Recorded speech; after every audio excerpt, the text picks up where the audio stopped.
go. Type this up.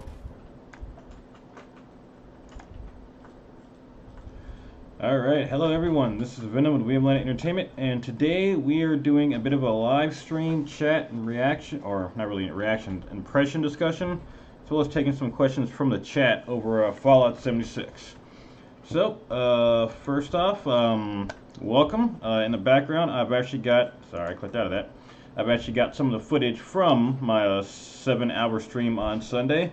I don't know why the video is like that. It looks like it got cut off and squished a bit. I need to check my OBS and see what the hell's going on with that. Actually, yeah, I've covered up my face in the game with my face here in real life, so shouldn't be too much confusion there. See, I'm not sure why I did that. I need to check my OBS settings.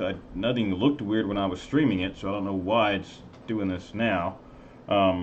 Regardless, so we got to play for 11 hours total over the weekend on PC, well, on all platforms, but we're on PC. And once again, you know, I kind of got my playtime in, had a good time doing it. Found a lot of bugs, found some issues with the game, found some things that we love. One thing that you can't quite see yet, but near the end of this video, I'm going to have a real issue with my stash because I run out of room about 2/3 through my playtime. And basically have to kind of stop picking up stuff. And I mean, picking up stuff in front of me is, you know, kind of the core of the game, so it kind of puts a stop to what you're doing right then and there. But hey, Digilutions, do check out your hello, and do check your SOB. My SO, I can't tell if you call me son of a bitch or do check your SOB. Yeah, I'm not sure what's up. Yeah. Oh, OBS, you were trying to type. Yeah, I don't know what the hell was going on with that, but we're gonna. I'm looking at it now and it looks fine. Although I am streaming a video that was already weird to begin with, so I don't know. We'll figure that out. But like I said, we played. We had a pretty good time. I'll get the video back up. And you know, once again, I kind of go through. I've been checking for like tips and tricks. I've got some video ideas already. We're going to be doing some recording tonight, so we're not going to be doing any gameplay tonight. Tonight's just going to be strictly talking about the game and answering questions with you guys. Hey there, King Royal. So yeah, tonight's just my solo discussion. Speaking of King Royal, I am planning on doing a discussion. Hopefully, he's still up for it whenever we find a time. King Royal has also been opening up some Fallout 76, so we're going to try and do a discussion with him, as well as Jami and potentially Axel from Burning Yin Yang. We'll see. This is my first time asking Axel. We'll see if he wants to get in it. But I believe he also played the 76 beta. It'd be good to get his opinion on some of the stuff. But, no, as usual, you know, I'll play the game, I'll find out some stuff in game, I'll learn more. We focused on, hey Arcus, lay down. We focused more on survival and, you know, farming items and kind of where to find fusion cores and some higher level enemies. I think we ended at level 18, so we're 7 levels away from wearing our T45 power armor that we got. I found out a few other things and places for some items. I don't want to spoil too much because you may not want the stuff spoiled. But, I mean, I finally found where to get the excavating power armor, for example, the construction power armor. So I'll make a video on that when I actually do it in-game myself. I'm not going to rip someone's video, but I do want to go double check and make sure that's where it's at. And if so, hey, good stuff. I'll be making sure I give that YouTuber credit. But, as always, I, you know, saw the usual angry post, too. So I want to start this conversation off with the usual disclaimer. First off, okay, there are legit criticisms, and I don't like saying non-legit criticisms. I mean, if you got a criticism, I think it should be legit, but there are some that are kind of unfounded or not quite fair. So let me start off by saying you're never going to find any person, any reviewer, or basically never going to find an unbiased person for any topic. So anyone who says they're giving you their unbiased opinion, I mean, by human nature, you can't have an unbiased opinion. You can do your best to mitigate your biases, but you're never going to go into a situation completely unbiased. Even if you don't know what the topic is, you know, by the time you find out about it, you go, okay, get off my lap, buddy, come on. You're going to have an opinion shortly after you get into the topic. You're going to have a bias, so don't listen to anybody who ever says that they're going to be unbiased. I'm definitely biased. I do like the Fallout games. I do like 76. I am biased in that regard. I will do my best to mitigate that. Okay, hold on a second. Let me get my cat down. Down, boy. I will do my best to mitigate those biases. If this game hopes to get me to buy it and also get a $60 Xbox Live card again, it's got to come a long way.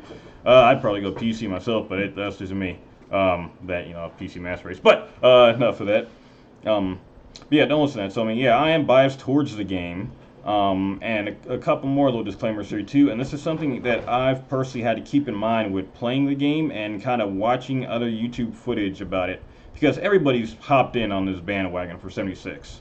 It's two distinct camps. It is people who are, in love or really excited about the game, and people, well, there's that, and then there's people that are just bound and determined to hate the game no matter what. So you got the people that are going to hate it no matter what, and the people that are going to love it no matter what, even with the issues. And Fallout 76 does have some issues, and we're going to talk about some of those in a little bit. But something to keep in mind, again, from the beginning, and this is something that I still hold everyone kind of accountable for when they talk about this game. From the beginning, Bethesda told us what this game is going to be. Not a single player. I keep looking down at the screen at my face. I need to look up here. Bethesda told us from the beginning this was not going to be a traditional single-player Fallout game. It was going to be an online game, and as such, that probably should have keyed you into a few game changes that'd be different from your traditional Fallout games. It's definitely going to have more of a multiplayer focus. You can play it by yourself. I've played I've played everything I've done so far by myself, and I've had very little issue, except when it comes to PvP, but we'll get into that later. And even in some instances, I'm still taking on guys 1 versus 2, although in my 1 versus 4 the other day it didn't end so well. But I mean, again, we can't really get mad at Bethesda for wanting to try something different, and we knew this is something else too. Even before they announced this game, we knew a multiplayer Fallout was going to be showing up at some point anyway. Here recently, I'm sure you guys heard about the Diablo Immortal issue with I mean, that's a fiasco with Blizzard, Activision Blizzard. They announced the mobile Diablo game and have just gotten their asses reamed in the media and well, not the media, because some of the game journalists are kind of jerking them off, but all their fans are basically telling them fuck off. Hey, Aloysius, welcome to stream. But it's not like that where this seems like in blatant cash grab. I mean, a mobile game that's obviously a pay-to-win scenario, and people are waiting for another Diablo to drop. Yeah, this is not that situation. We knew Bethesda was going to do, or we really strongly suggested they were going to do a multiplayer Fallout for a while now. One, because we've already had an Elder Scrolls Online. Granted, not a traditional Elder Scrolls game, and very far from it. It's more of an MMO than anything, even if ZeniMax did it. But we have also had the situation where people have asked for a multiplayer Fallout game. That's something that people have wanted. People have asked it for settlement building. It was a huge mod for Fallout New Vegas. We ended up getting that. People have been asking for a multiplayer Fallout, maybe not an MMO, but being able to play with friends. We've been asking for that for a while. So to act like this came out of the blue as a blatant cash grab, I don't jive with that. Now, they were having a cash shop with the skins in there. So far, the skins kind of suck, and you can earn the stuff in game. I don't know that it's a cash grab. We'll see how it rolls out. I'm always a little leery with a $60 price tag, and then you've got microtransactions on top of that. We'll see. Like I said, the only game I'll play that's got, yeah, I really got nothing more for that. I mean, I'd get really leery when you have a $60 premium price with a game that has microtransactions. But this is something we've asked for and we've suspected for a while, and this is what it's come as. And there's no surprise I want to try this now to see if it really kind of takes. The multiplayer craze is, really ramping up with, arena and battle royale style games. This isn't that, but it's still, multiplayer focus. It makes sense for Bethesda to try this now. Something else to keep, so again, remembering that, because again, Bethesda said this was not going to be a traditional Fallout experience, and keeping something in mind too, that there are going to be people that just automatically don't like the game no matter what you see in 76. This could be the greatest, multiplayer Fallout ever. There are going to be people that just don't like it no matter what because it has multiplayer in it. I'd say there's probably few people. I think if it was a really, if it didn't have the bugs it has, or if, it's just so amazing, you can get through some of those biases. I don't think there's a ton of people that wouldn't be interested because it's got multiplayer as an MMO style, but I think there are plenty that are turned off by that a little bit. Grab me a granddaughter. Oh, that's right. Congratulations, Futpoker. Okay, real quick, let's do a quick interruption. Aloysius has got his. Isn't this your 5th? You said your 5th grandchild. I forgot if it was 3rd or 5th, but he just had a granddaughter this morning. Congratulations. I hope the parents or your kids are doing good. I'm sure they're going to need to sleep here soon. Let's see, I missed a couple. My session was very nice. I just had a few issues, but I just played on Xbox One, had a fiber optic internet. I also bought some format they chose to give us 76, but the multiplayer aspect, if it turns out to be a giant game, then I may pick it up. And then, of course, we've got Aloysius, so congratulations on that. Let me take some drinking coffee, because I got a lot to get out today.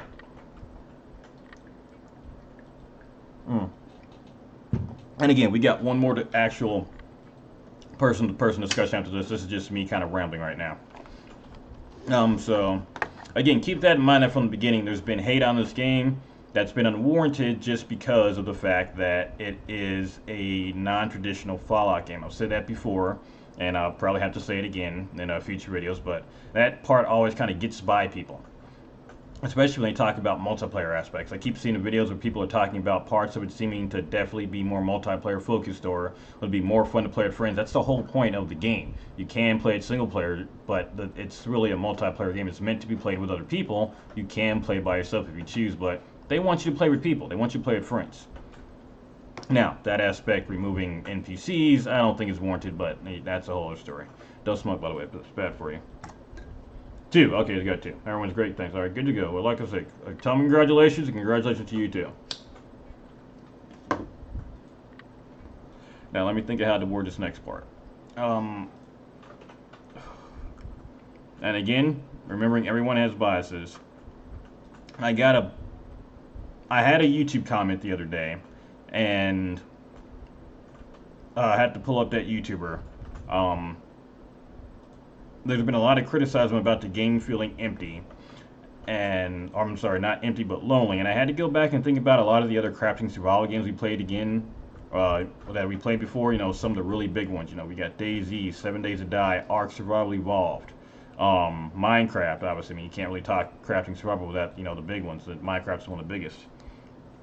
I think I just lost my train of thought.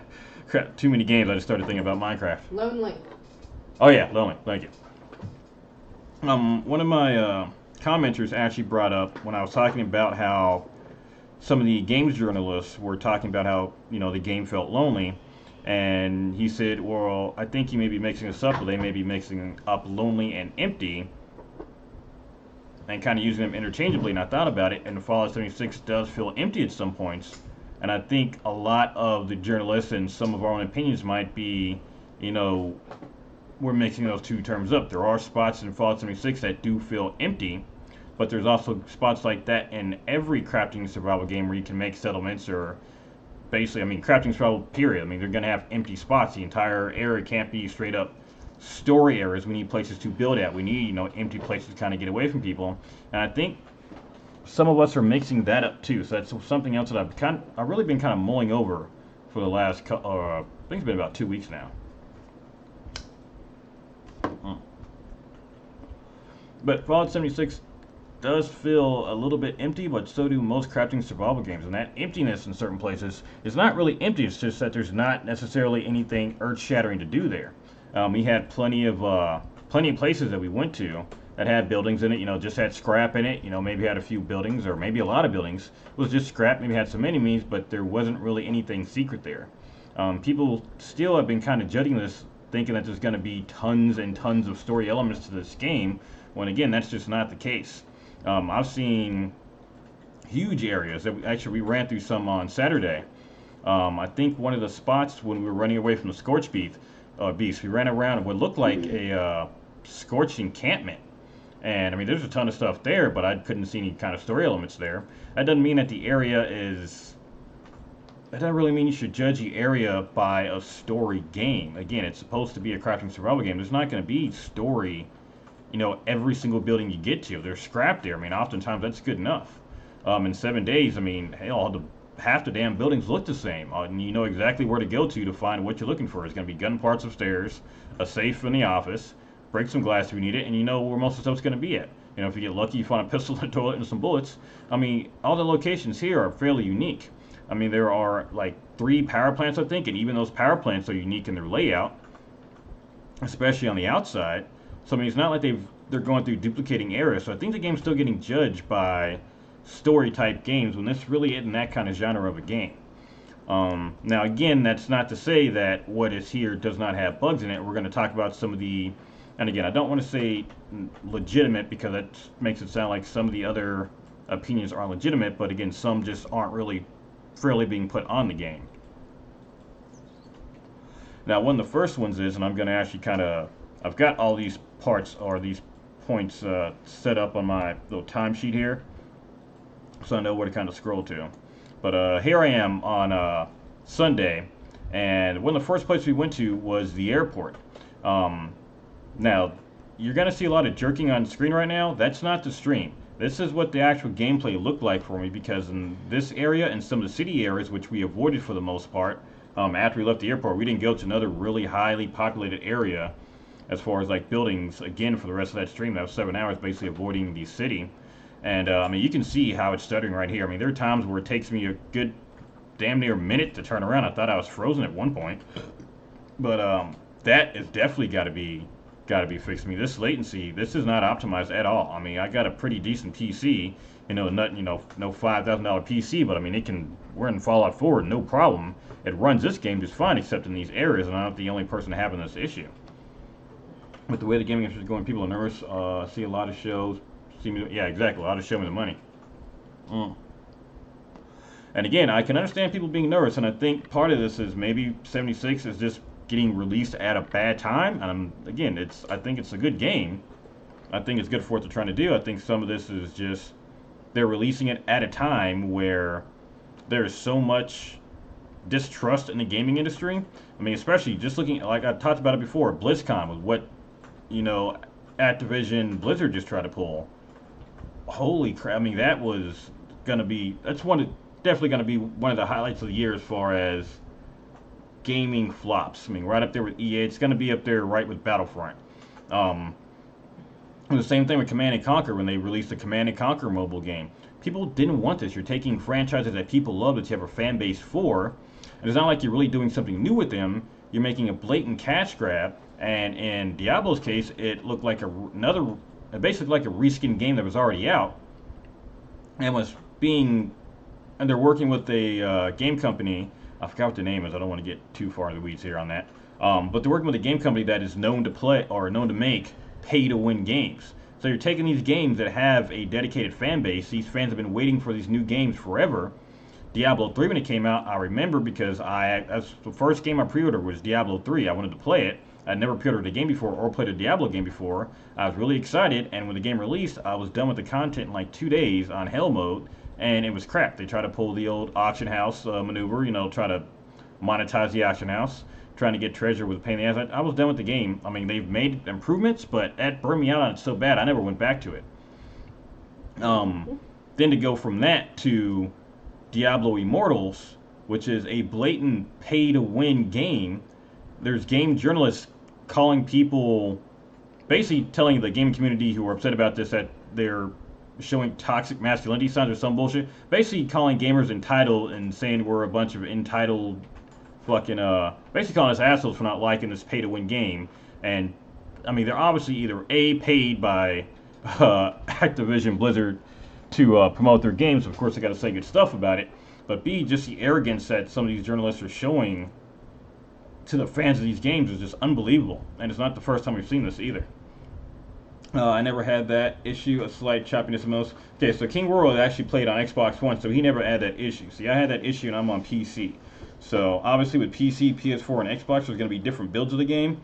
I'm wondering if just the build we got is just still screwed up. So I mean, again, you can see the choppiness here. We spent maybe about 10 minutes in here, in this area on the outside, and then we go inside the area. Not as much choppiness inside, but just right here. I mean, it's bad. I mean, you can still see it. Now, once the arrow's loaded, not really a big deal, but that initial load or turning to load up what's behind you, it is bad.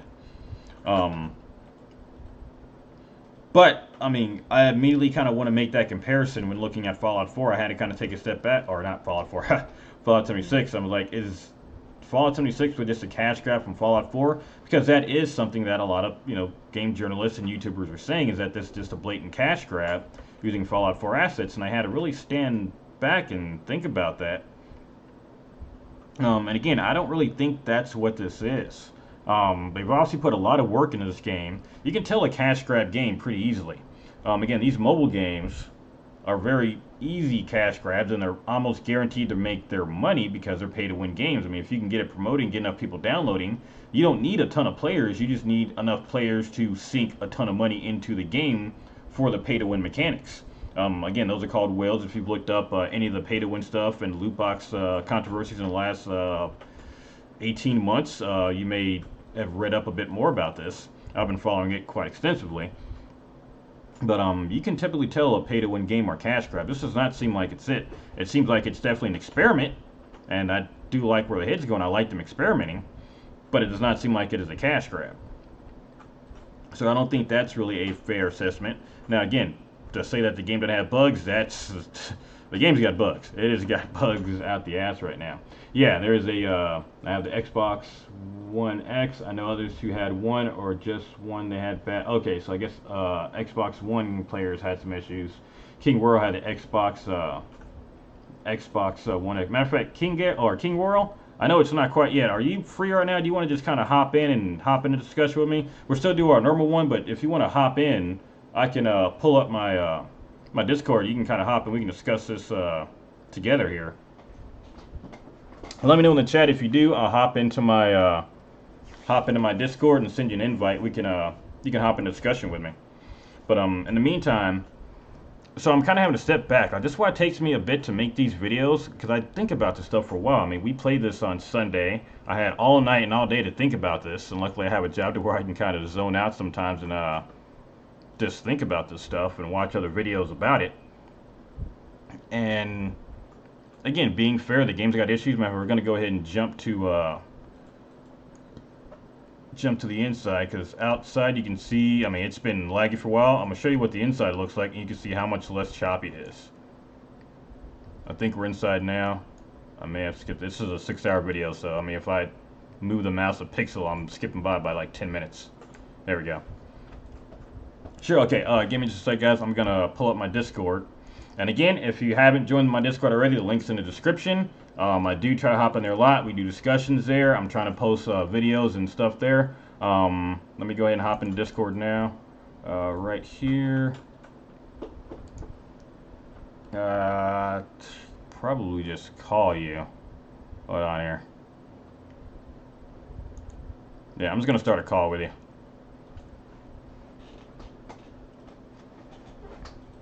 Or actually, are you in my Discord? I don't know if you're in there. Let me get a public voice chat. No, you're not there. Let's see. I just hopped into the Discord.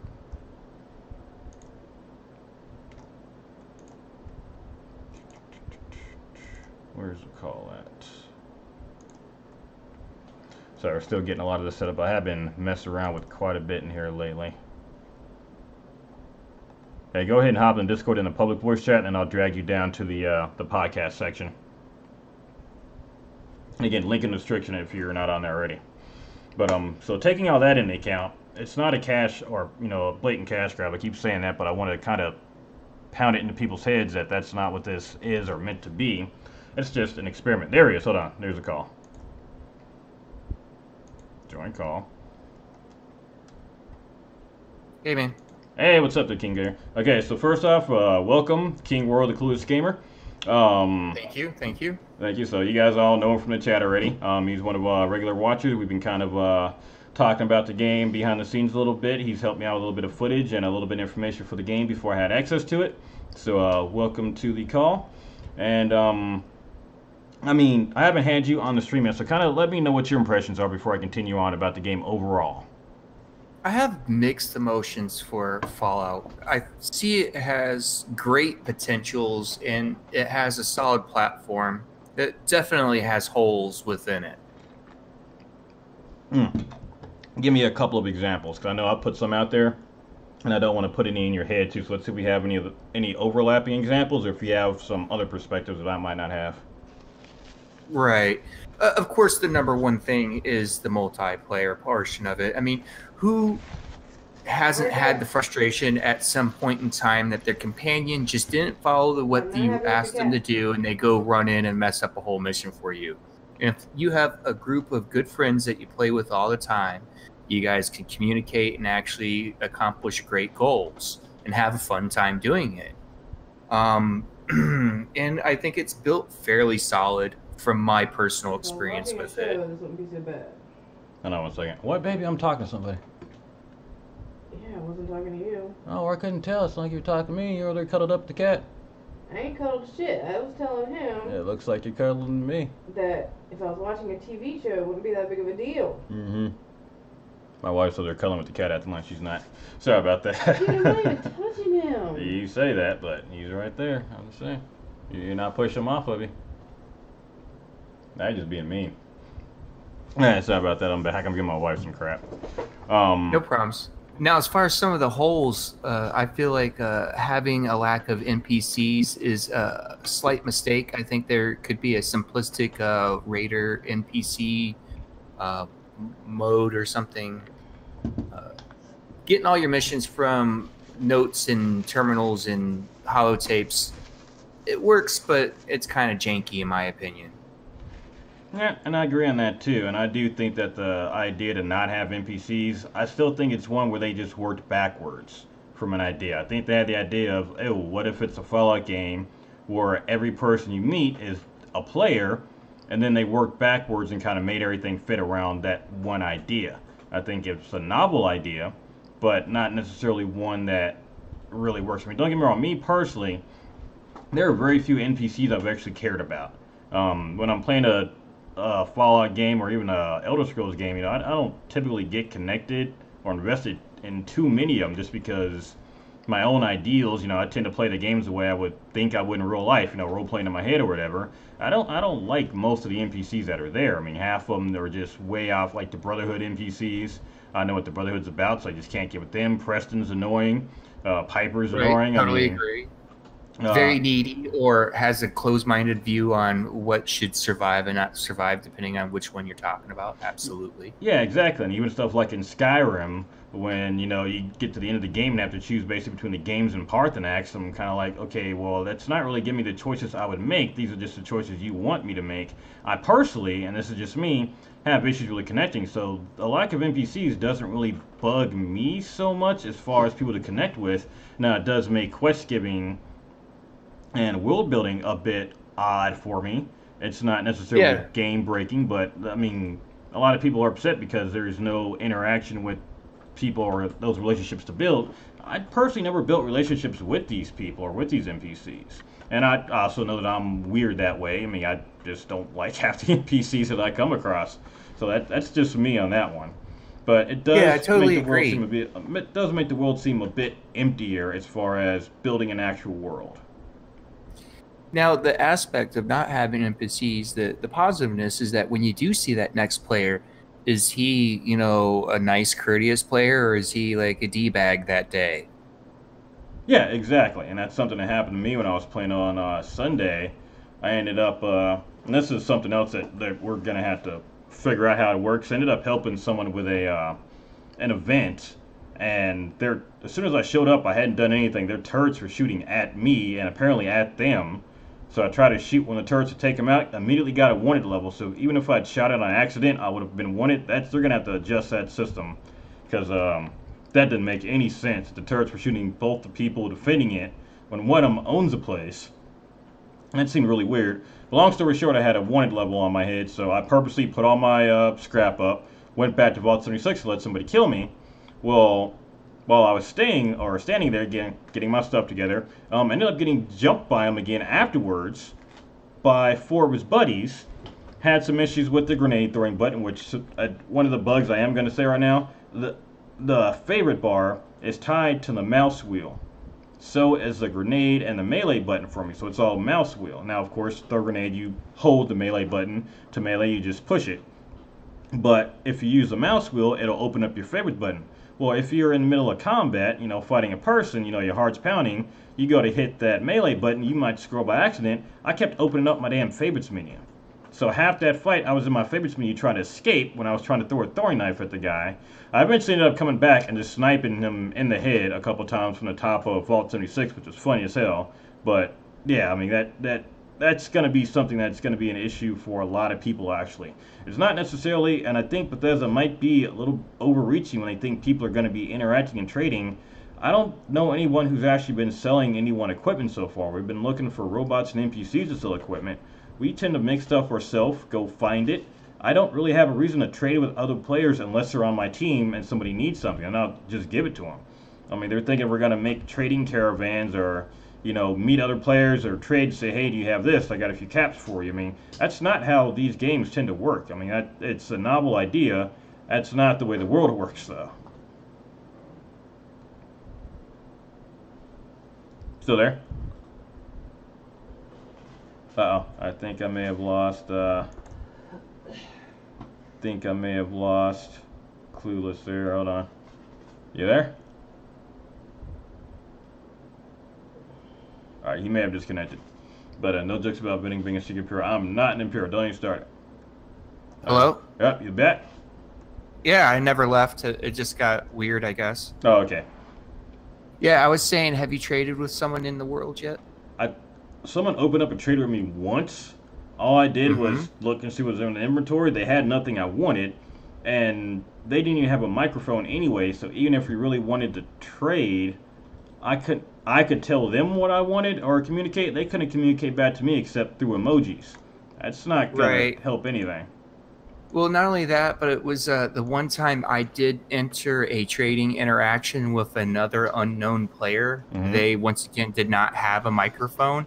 And I was looking for a specific thing, but there was no real communication between, you know, the two of us where I could highlight something like, I want this. I'll give you this for that. You can make an offer, but only on something that they throw out there. Yeah, exactly. And I mean, I think they're really overselling the social aspect of it. Not the multiplayer aspect, but the social aspect of it. I mean, typically in games like this, even with a, you know, area chat or area mic chat, I mean, again, if they're playing alone, they might not even have a mic anyway. If they're playing with a team, I know most of me and my friends will likely be talking in Discord. We might talk in, you know, in game, but we're probably end up talking in Discord, so no one else can actually hear us if we're trying to do PvP. So we're not going to have that. That's the thing with consoles. Is on consoles you can have the party chat where you're still in the game, but it's like Discord within the box. Yeah. Now it's nice to have that area chat because it will come in handy if you meet somebody who you just want to party up with temporarily. But if you and your buddies, I mean, depending on where you're at, you're not going to be using the in-game chat. So I mean, that kind of, if they're a solo player, they might not even have a mic anyway. Not having, and forgive me if I'm wrong, I still haven't found a way to type in the world. Like, there's no type function. You can't like type out to the players. That's the kind of, I don't think so. Yeah, that is a killer in PC. That, how do you do that? Like, if all you have to talk with each other are emojis, how is that a social game in any way?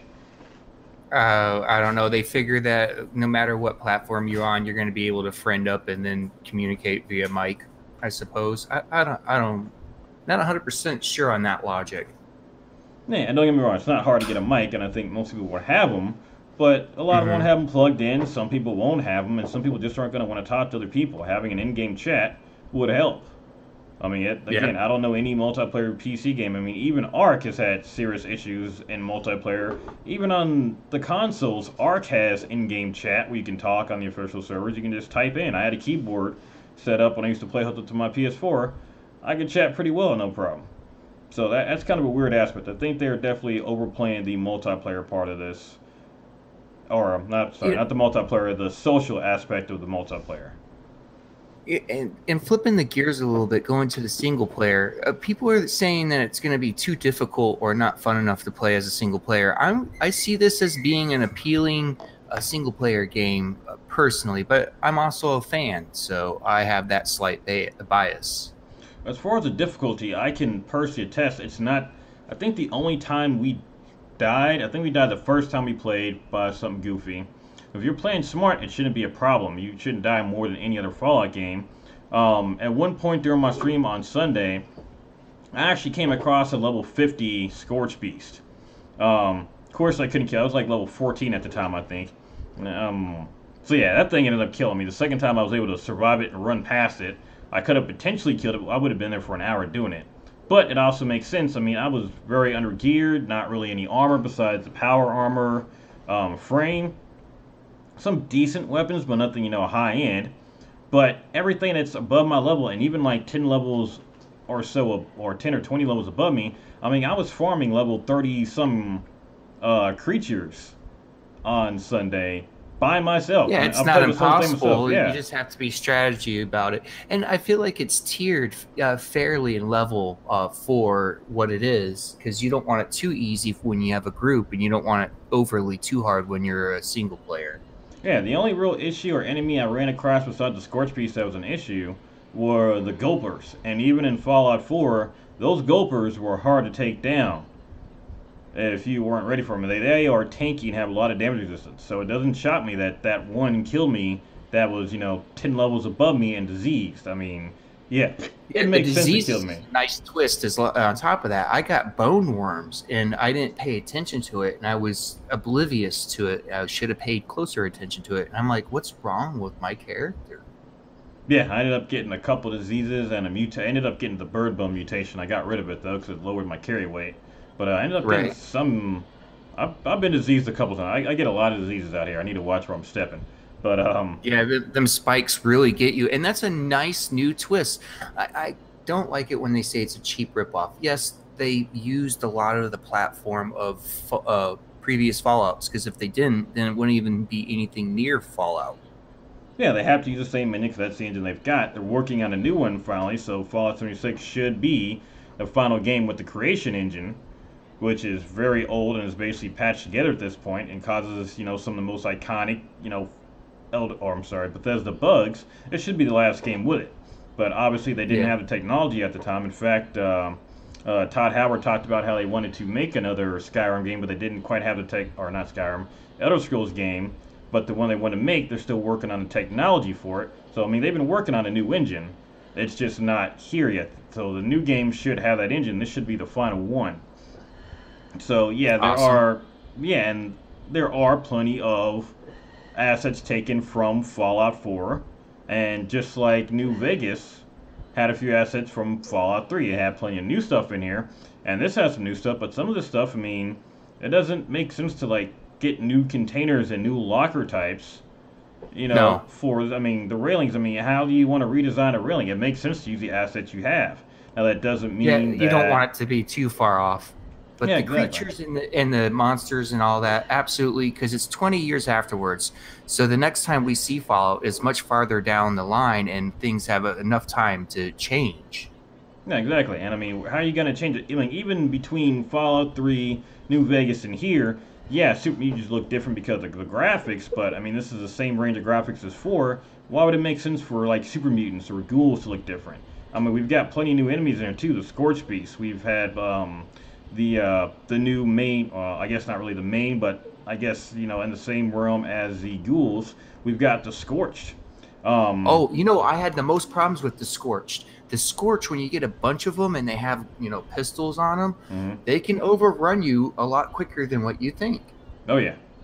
You gotta be careful around those guys, and especially the fact that they're kind of smart and will pose in those same statuesque poses as the petrified Yep. remains. They stuck me a couple of times, and I just They're happened to know it was smart. They're them. just smart enough. Exactly. I just noticed that it was one of them because he had a gun in his hand. I'm like, okay, the petrified remains don't usually have guns. That's a scorch. And it was dark. I wouldn't have noticed that otherwise. He would have got the jump on me. So these things are pretty cool. They're not necessarily just mindless swarmers like feral ghouls are. They will backpedal. They will chase after you. They will seek cover. So it's still a good, Some of them even lower to speak a mid-tier little. enemy. Yeah, they, mutter random stuff. They're not quite human, not quite ghouls. So it is a good step above ghouls as far as enemies. And again, it's a newer one. It is fun to play against them. It is a new enemy. Hmm. We've got the mole people. I was fighting them for a good while when I was trying to take over the power plant. In fact, that's what Yeah, I I'm was showing you in telling the you about background the mole now. people when I went to the mine. Yep, I found a bunch at the power station that we fixed up on Sunday. Got a bunch of them there. So, I mean, I've barely scratched the surface. We've gone to about the same few locations because I've still been avoiding the story modes. So I've just been kind of leveling up, going around discovering a few things, but not trying to go to any super major locations. Kind of going around the outskirts. Yeah. junkyards, power stations, avoiding most of the story stuff. So when the game actually drops, we're going to be going right into the story, fairly well geared, but going around the story and really Right. kind of taking our time with that. And then we've also been kind of learning how to survive and where to find blueprints. I've got a pretty good handle on a lot of stuff now, how to earn blueprints, where to find some stuff. Like I said, I discovered where to find the excavator power armor. That's pretty cool. Can't use it till 25, but I know where it's at. That's awesome. Yeah. Um, but just kind of discovering stuff like that. But I mean, there's plenty of stuff in here. But to say it's just a straight asset rip, I don't think is fair. Yeah, there are assets from Fallout 4 in here. Yes, a lot of them. The scrap, the junk stuff. It doesn't make sense to not bring that over. I mean, that's like arguing that they're still It using would. the same model for Jet that they've been using for 3 or 4 games. What are you supposed to do? You know. Well, yeah. I mean, because why would you want to change that? Really? Why would you want to? Yeah, it is less work. Don't get me wrong. I could see a downside for people trying to put in less work, but there's no need to kind of reinvent the wheel here. You've got what the assets look like, now build a game with it, and when it comes to rebuilding the game and rebuilding how like lockpicking and how hacking works, how you get access to those skills, I think they've done a fairly good job in how they've implemented like the skill card system and how they've Hmm. re-implemented the looting system and rebalancing all the weights. Or how they changed the VAT system, Yeah, I which, mean, in my opinion, they should have just completely removed. Sorry. yeah, I mean, that's it's kind of weird. I mean, I've still got plenty of misses at level 95. Part of the PvP I was doing, again, 95% chance to hit. I'm missing the guy when he's right in front of me. So, I mean, to this day, I don't think Bethesda actually know what 95% chance means. I think I've missed about a third of the 95% shots I've taken in any Fallout game in my life. That tells me something is wrong. My luck isn't that damn bad. Yeah. I really feel like that's one thing that they should have done was remove VATs completely. Just get done with it. I know. Personally, I like how they. I mean, if they had to have it in, I like how they did it. Um, I mean, it really is the same. It's just it doesn't stop time. That's really all there is to it. That and Right. you need a perk card to actually focus in on a body part. Past that, it's basically just a real time VATS, which does make sense. I mean, I'm glad they were able to get it in there, and I've been able to use it fairly fine. I mean, it helps. It's not something that I just turn on for most battles. It's usually a quick, oh crap, this guy's on me, or I've got enemies swarming me. Let me do a quick VATS. I've only got one shot left. Let's pop VATS, shoot him, reload, back out. It saved my butt quite a few times. It's just And getting used another to thing using to it. remember. I'm sorry. Go ahead, man. No, I said it just takes some getting used to using it, and I don't use it that often. But when I do, it's usually an emergency, which is what VATS is for, and for the most part, it usually works out. Right. The other thing I was going to point out is that they have claimed to never be turning off the servers for 76. It's going to be a very long running. So I think it's going to be kind of like WoW or Neverwinter, where they have new events that they constantly add in, not maybe monthly, but every once in a while. Yeah, that'd be fairly easy. I mean, Warframe does a similar thing. They got events that pop up every week or so. Like there's weekend events that you do and daily events that you do to get some pretty good gear. I mean, they can have whole DLC events, so we'll see how they're actually going to do that. And yeah, as far as turning off the servers, if they turned off the servers at any point, if you got an MMO that has servers on a specific time, first off, you're gonna probably alienate half the world when you do that. Second off, I mean, people want to play at all hours of the night. You can't just have an MMO with the servers off. You can do a restart and take it down for a couple hours for maintenance or patches or whatever. Yeah, but you don't take down servers for an MMO. I mean, that No, just I'm talking about they were talking they're going to support Fallout 76 from now to the end of time. no, I doubt Okay. that. There will come a point to where A, either people stop playing the game, or B, it just becomes. I mean, even if they're just got servers on that were running, okay, I could see that. Like, I could see the servers being on 30 years from now. I could. Um, Maybe not many, but I mean, once that last person has stopped playing, they'll eventually turn them off all Oh the way. yeah. But yeah, I can Right, see but they them. don't have like a planned time schedule. Like they're only going to run it for 10 or 12 years. Yeah, I could see it running easily for 10 to 12 years. I mean, if you've got people that are modding it, they're running personal servers. If at that point the only thing you have to do is, keep a server on that someone's running for, $10 a month, and it's literally costing you, 10 cents in power every month, that's pretty easy. That's not a hard thing to do. Something like WoW though, where you really need, a probably a bigger server and you need a lot more people on to do some of the bigger events. I could see that being a little bit more, but with as many servers that they have to have for Fallout 76, I mean, assuming that we've got, say, 1 million players online, no more than 24 people a map, that's over 250,000 different maps at a time. No, wait, that math is wrong. 4,000 maps. 40,000 maps. 40,000? Baby, you're the math. Someone else do the math. Yeah, basically. But I mean, that's thousands of servers on. My brain is shot at work and doing all this. But I mean, that is tons and tons of servers. So I mean, yeah, it makes sense that they'd be able to keep them on for an indefinite period of time while they do other stuff. I mean, if they don't necessarily have to come out with more DLC for it after 10 years, they might have, recurring events. Like every so often, let's say eventually they come out with a alien invasion event that happens, like once every month or once every 2 weeks. That could be set on automatic timers, and then unless there's an issue with it, like let's say the server freezes, they keep that ticket system open. They've got like maybe one person watching it by that point. They can go in and fix it, no problem, and they're done. That does make sense. Right. I wouldn't be hateful if they had a mothership beta like expansion style thing going on too. Yeah. Which is also, again, one of my theories too. I really think that they should bring back Big Mountain. Like they should have some kind of expansion pack that ties a trip to Big Mountain because it's plausible.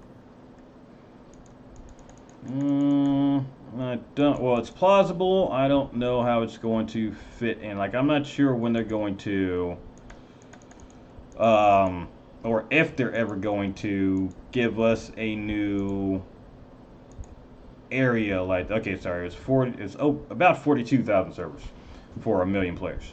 But I'm not sure like if they're going to take us like out of Appalachia. I mean, typically with a Fallout game, they keep us there. If they do it, I could see it like. They have the potential to. They can physically do it. I don't know if they would if that would really fit into it. And that was probably my most favorite expansion. Was Big Mountain. Mine was definitely Lonesome Road. I love Lonesome. Big Mountain was awesome. It's usually the first one I play when I'm doing New Vegas, but Lonesome Road is my favorite one. But again, my theory is, and I think you've seen my theory video before too, but my theory is that we're all in a virtual reality right now. My theory is that we're all in pods and we're basically being tested on how we'd survive and go about repopulating or rebuilding the U.S. in all these different scenarios. And if that be the case, and my theory is right, then that means they can pretty much do whatever they want to as far as DLC. They could send us to the Big Empty, like you say. They could actually bring in NPCs later on. They could do something like introduce a Enclave versus Brotherhood event or something. They can basically do anything from any timeline if it turns out that we're in virtual reality and it's not actually 20 years after the bomb drop. Let's say it's actually let's say we're waking up, or we're actually in the time that the lone survivor is waking up 210 years later. It's just that our virtual reality is only set 20 some years after the bomb drops. That gives them a lot of wiggle room. It gives them a lot of leeway on the lore issues that they've had. And again, it gives them a good way to tie in Vault 76 as canon, simply with the wiki entry that Vault 76 was a vault that had its citizens participating in different scenarios for rebuilding the U.S. I mean, it could be a simple wiki entry that simply. We can do whatever we want to at that point, and everything is canon because we can do anything in virtual reality. They could be taking data from all around the U.S. that they're collecting from other vaults, which means that we could have, the Brotherhood or the Enclave or the aliens, or we can go to the Big Empty or wherever we, again, basically, I mean, there's no limit to what we could do. But that's if they actually, A, have us in virtual reality, and B, if they write it in will, because you can still make that a very shitty story if you're not careful. Yeah, I could totally see how that would perfectly work out, but you're right. They would have to play out with that scenario. Let's see. Aloysius says no good word on stash. Lots of people complaining today. Oh yeah, I saw a lot of people complaining about the stash today too. I did confirm that we were told apparently that we will have an infinite stash when the game releases. But yeah, as of right now, they haven't talked about giving us more than 400 pounds in our stash. So right now, I mean, we're still basically full. We had to get rid of all of our steel and wood. But we got pretty much a full stash right now. If we pick up anything else, we won't be able to hold anything. I actually had to break down some power armor pieces because I didn't have any room. But where were we? So yeah, the virtual reality port. I mean, that'd be something we could do that I think would be able to work in those ideas. Um, let's see. Now, you were saying you had a bunch of glitches. I'll tell you, I can share with you like the 4 different little glitches I had. I had a couple enemies not activate when you attacked them, like rad roaches and a super mutant.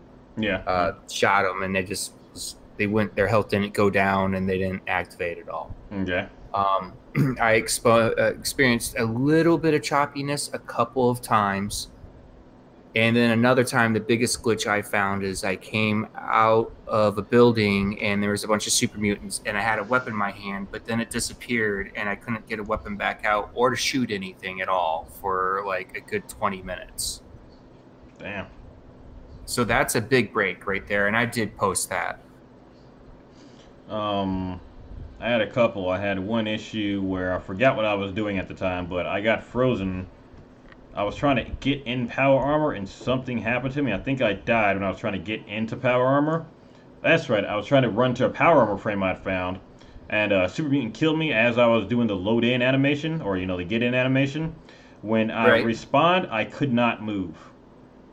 Like, really? we had to completely quit out of the game and get back in. Could not move. So it seems like power armor, if you die or get interrupted during that animation, you kind of glitch out. So I was like permanently stuck trying to get in there, just frozen.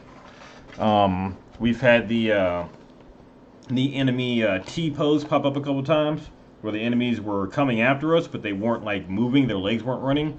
They were just kind of in, like that Jesus crucifixion pose, when their head is up and the pre-culture. Yeah. It freaked me out a little. Yeah, it freaked me out a little bit because I mean, it's just floating after us, so it looked kind of freaky, like we were getting chased by a weird ass ghost. So it was kind of cool, but yeah, that was definitely a glitch. I had one at the end of the. Oh, and actually, this screenshot here just reminded me of one. I had one where I had repaired my weapon, and I think we left the game and came back in, and it was broken when we came back in again, and the repair didn't take. And then the one I was going to say before that, near the end of our playthrough, we went to go put down our camp and put up our building, which we got a blueprint of, and it wasn't red anywhere. We had solid ground, but we couldn't put it down anywhere.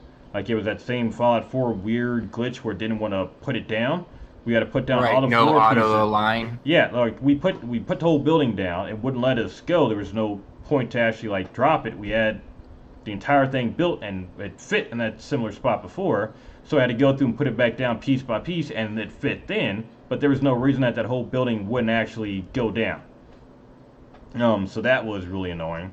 No game's really perfect. I mean, even look at like a game, let's say like 7 Days to Die. It's been out for a long time and it's super glitchy. People still love that game and still play it to this day.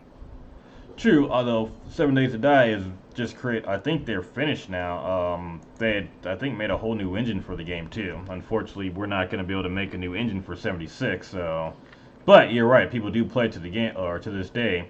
Part of that is the fact that people can play with mods.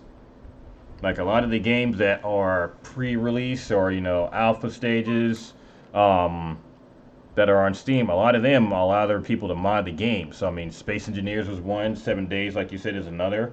A lot of the games that don't have updates like that, they die and kind of stay dead. No Man's Sky was almost in the same boat. They've gotten a lot of people back into the game because they're coming out with huge updates. Before that, you remember No Man's Sky, don't get me started on it. I'm so salty over No Man's Sky. I did the best pre-order. I spent $100 on No Man's Sky. Damn. I'm still salty. I pre-ordered it the day before it came out and picked it up. I mean, the game is fun now. I mean, don't get me wrong. I had a good solid 100 hours in the game when it first released before I got bored with it.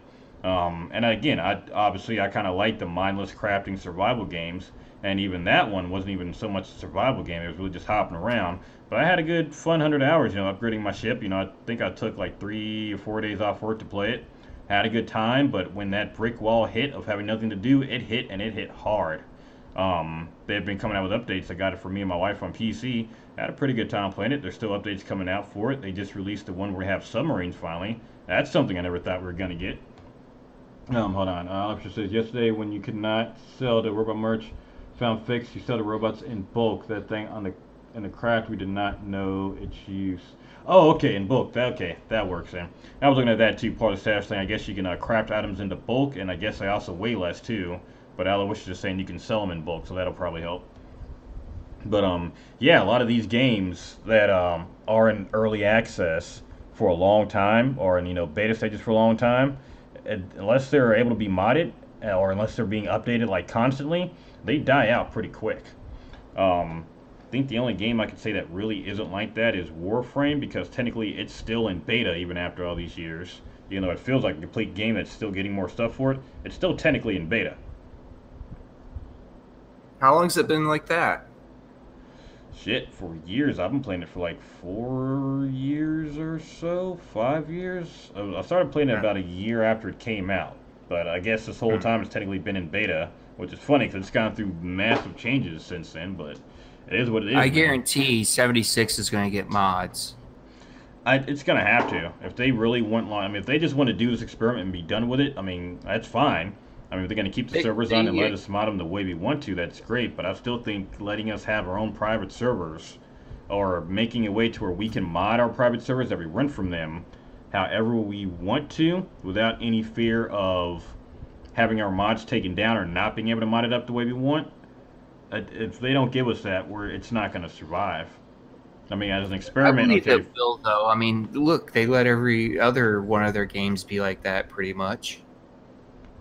Yeah, and I'm hoping that it is too. And even then, some of the mods for those games, like the Thomas the Tank Engine mod, had to get taken down off the Nexus. I mean, that's the first time I'd ever heard about that. And they aren't even tied to Bethesda, but a mod on the Nexus got taken down. That was huge news. Yeah. And I can already see. I mean, I don't think that if we got to put in mods through the Creation Club, there's no way they're gonna let us have any kind of mod from any other intellectual property on there. No lightsabers, no Darth Vader. No certain skins, certain weapons. I mean, it's just not going to happen. I understand that. Just because they'd be legally liable for it.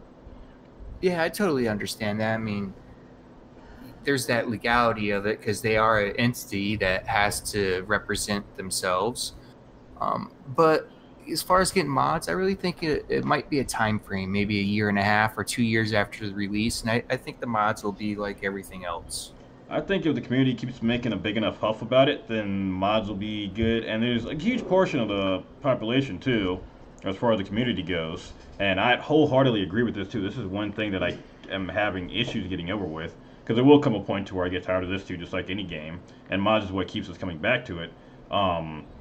This a year and a half to be able to add in mods, I mean, that's killer for a game like this. I mean, they better be really on point with their DLC. I mean, they're just talking about having events to where we take down a boss once a week. That's not really what people are looking for. I mean, we're looking for real DLC after a month or so of the game being out, or 2 months. Get the bugs out of there the first couple months, and then give us some real content, not just random, little events every once in a while. That's not what we're looking for. We're looking for real meat and potatoes. We're looking for real story, real new weapons and items and locations, especially to explore, and especially for the higher end players. I mean, there will be a point to where we all have Exo 1 armor we'll walk around. We know we're going to need something to really put that to the test and give us a challenge. Events are nice and all, but not everyone's going to be able to hit every event. And, just like you're saying with the DLC, if I'm a late worker and I don't want to do anything while everyone else is doing the event time, whatever, or day, I want to be able to do my DLC when I want to do my DLC. Mm-hmm. So that's one that I'm kind of worried about. And again, a lot of this criticism is coming not just because of Bethesda, it's just because of the gaming, like, the state of gaming right now, period, is where a lot of this is coming from. Again, they've made some really questionable choices on here, but so far, all the choices I've seen, for the most part, have been creative ones. Except for the server control. That's the one that isn't really creative one. That's just an odd one to do. That along with the microtransactions. That's those. Okay, so those two. Besides those two, everything else I've seen here has just been creative. I thought the only track actions that they had going on was aesthetics only.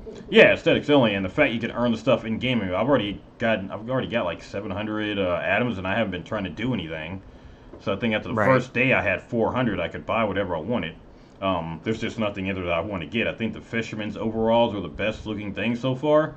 That's it. And if I'm in Power Armor, I'm not going to care about that. I mean, Power Armor skins I can see being really popular. Like if they try to put the best skins for the Atom Shop only, that could potentially be an issue if they're like super overpriced, like 8,000 for like an Enclave or like an Enclave skin or a especially the Outcast skin. Oh, that ain't gonna go down well. I can guarantee you that one. If it's all aesthetics, I really don't care about microtransactions. I won't do it. But if it's like buy to level up, then that kind of makes me upset. I don't like that style of gaming. Aloysius says, are you going to miss the next 2 betas? We've got 3 this week, right? We got 1 tomorrow. We've got 1 Thursday. Don't we have 1 on Wednesday, too? I believe so. Yeah, I think there's 3. Let me pull up Twitter again real quick. I want to say 3. Tomorrow, we'll be able to play during lunch. I'll try to stream it. Let me pull this up. Can't type when I'm talking. I'll be able to play during lunch, so I'll stream it. I mean, it'll only be for like 20 minutes like it was last time. I got a location I want to go to directly, so I've already got a plan for that time. But, okay, I only see 2 on here. So it's the 16th, so Tuesday and Thursday. So yeah, Aloysius is right. I don't know why I question Aloysius. His intel is always on point, so sorry about that, Aloysius. You haven't let me straight yet. What 2 days is it? No, the 6th and the 8th. It's on Tuesday and Thursday. On tomorrow, actually. It's going to be 1 to 3, 2 hours. Yep, I missed it. I'm working. Yep, I'm working then too. Luckily, I live across the street from my job, so I get to come home for lunch so I can get a good 30 minutes in then. And then we've got a 6-hour beta. It's also doing working hours 2 to 8. I think these are more for the European time zones, if anything, because they'll be able to hit. Yeah, but I can hit some of that time. I'll be streaming on that. Yeah, I can hit the last hour and a half of that stream. 5, 6. Yeah, I can hit the last hour and a half of that one because I won't be able to get to lunch. So I get another maybe 2 hours, and these are supposed to be the last 2. So we get about 2 more hours before the game releases. So I will hit both of them partially, at least. But yeah, like I said, the creative choices are the ones that I think some of those are coming under a little bit more scrutiny than they should, and then I think the other choices that they have made are coming under scrutiny because of the state of gaming as it is. Microtransactions in any game, especially a AAA game, you're going to get hit on those no matter what your intentions are, and their intentions for these are to use those microtransactions to fuel making more content for the game, which is, okay, fine, noble enough. It's not pay to win stuff, so okay, it's not like Battlefield or Battlefront 2 where it was, blatant pay to win stuff. These are literally just skins, so more of an Overwatch thing. But again, saying microtransactions in any capacity, even without loot boxes, is going to make people jumpy. I mean, there are people that don't want to get this game just because of that, even though it literally does not affect gameplay. And again, some people are still under the impression, okay, they say that now, what if they change their mind later on down the line? People still... Yeah, now they sneak in armored clothes. Yeah, exactly. People are still shell-shocked about that. Or they release a pack to where, hey, you unlock all the crafting bench blueprints for, $2, or you unlock all the plant blueprints or all the power armor blueprints. People are going to be shell-shocked. And especially if they start adding in perk cards for any reason into microtransactions, oh, it's over. People are going to... It's going to make news. I guarantee I'll be very disappointed, and I'll probably stop playing. Yeah, with the polarization of this game already, any misstep they take at this point involving any kind of microtransactions or any issues like, I can't wait to see if they start banning people or anything too. Like if somebody, like right now we already know there's speed hacks out there, and because of the frame rate, or your speed is timed to your frame rate, which is again part of the engine's fault, so there's only so much they can do. I got criticisms about that isn't so much for a problem in the single-player games, because, it was the same in Fallout 4, your speed was timed to your frame rate. In a multiplayer game, that can make the difference in PvP. And the thing with that is that they should take the servers and assign the best pings with the shortest times together. But you can't do that because your friend, who might be on your team, could be living out in the country on some DSL. Yeah, and I think there's other issues around that one too. I mean, again, I just calculated 41,000 servers. I mean, if you got 200 servers with the same ping, I don't know that's going to necessarily give you that same server, or it may end up putting you with the exact same server. Who knows? But yeah, right now I think this game, and again, I still am a fan. Cannot wait to play this. I can't wait till it comes out. I am still gonna be playing this the night it releases, because it's probably gonna be released around 10 or 11. I'm not working. Tuesday. I've taken the day off. Yeah, I took the 3 days off, so I got 5 days to play it. So I mean, I'm still excited about it for what it is, the Fallout crafting survival game that they promised that this is, which it is. But I mean, they are under a magnifying glass right now with every decision that they make and everything they do with this game. And honestly, I am sad that it's not going to be more cross-platform, all because of the PlayStation. Well, here's the thing too. It came out that I don't think they were planning on having cross-platform for this. They made a whole big fuss about PlayStation not wanting to do cross-platform with Elder Scrolls Legends. Well, I mean, even once they broke down and did cross-platform for it, where it turns out they hadn't planned on doing cross-platform for 76 at all. They hadn't even planned for it. It may come eventually. I'm going to take that as it's not going to come. That'd be nice, but I really doubt it's going to show up. But yeah, they had planned on it. When the game platform like Fallout 76 is there, with the exclusion of some mods, if you want to play with someone else on another platform, there's no reason why you couldn't. It's the same thing all the way across, with the exception of mods. Mods and PC cheats, which was one of the things that was kind of holding back cross-platform with PC and the consoles, is that people, and I understand it from some point because I've seen this before, especially like PUBG. But people were like, okay, PC players can very easily cheat and mod their games.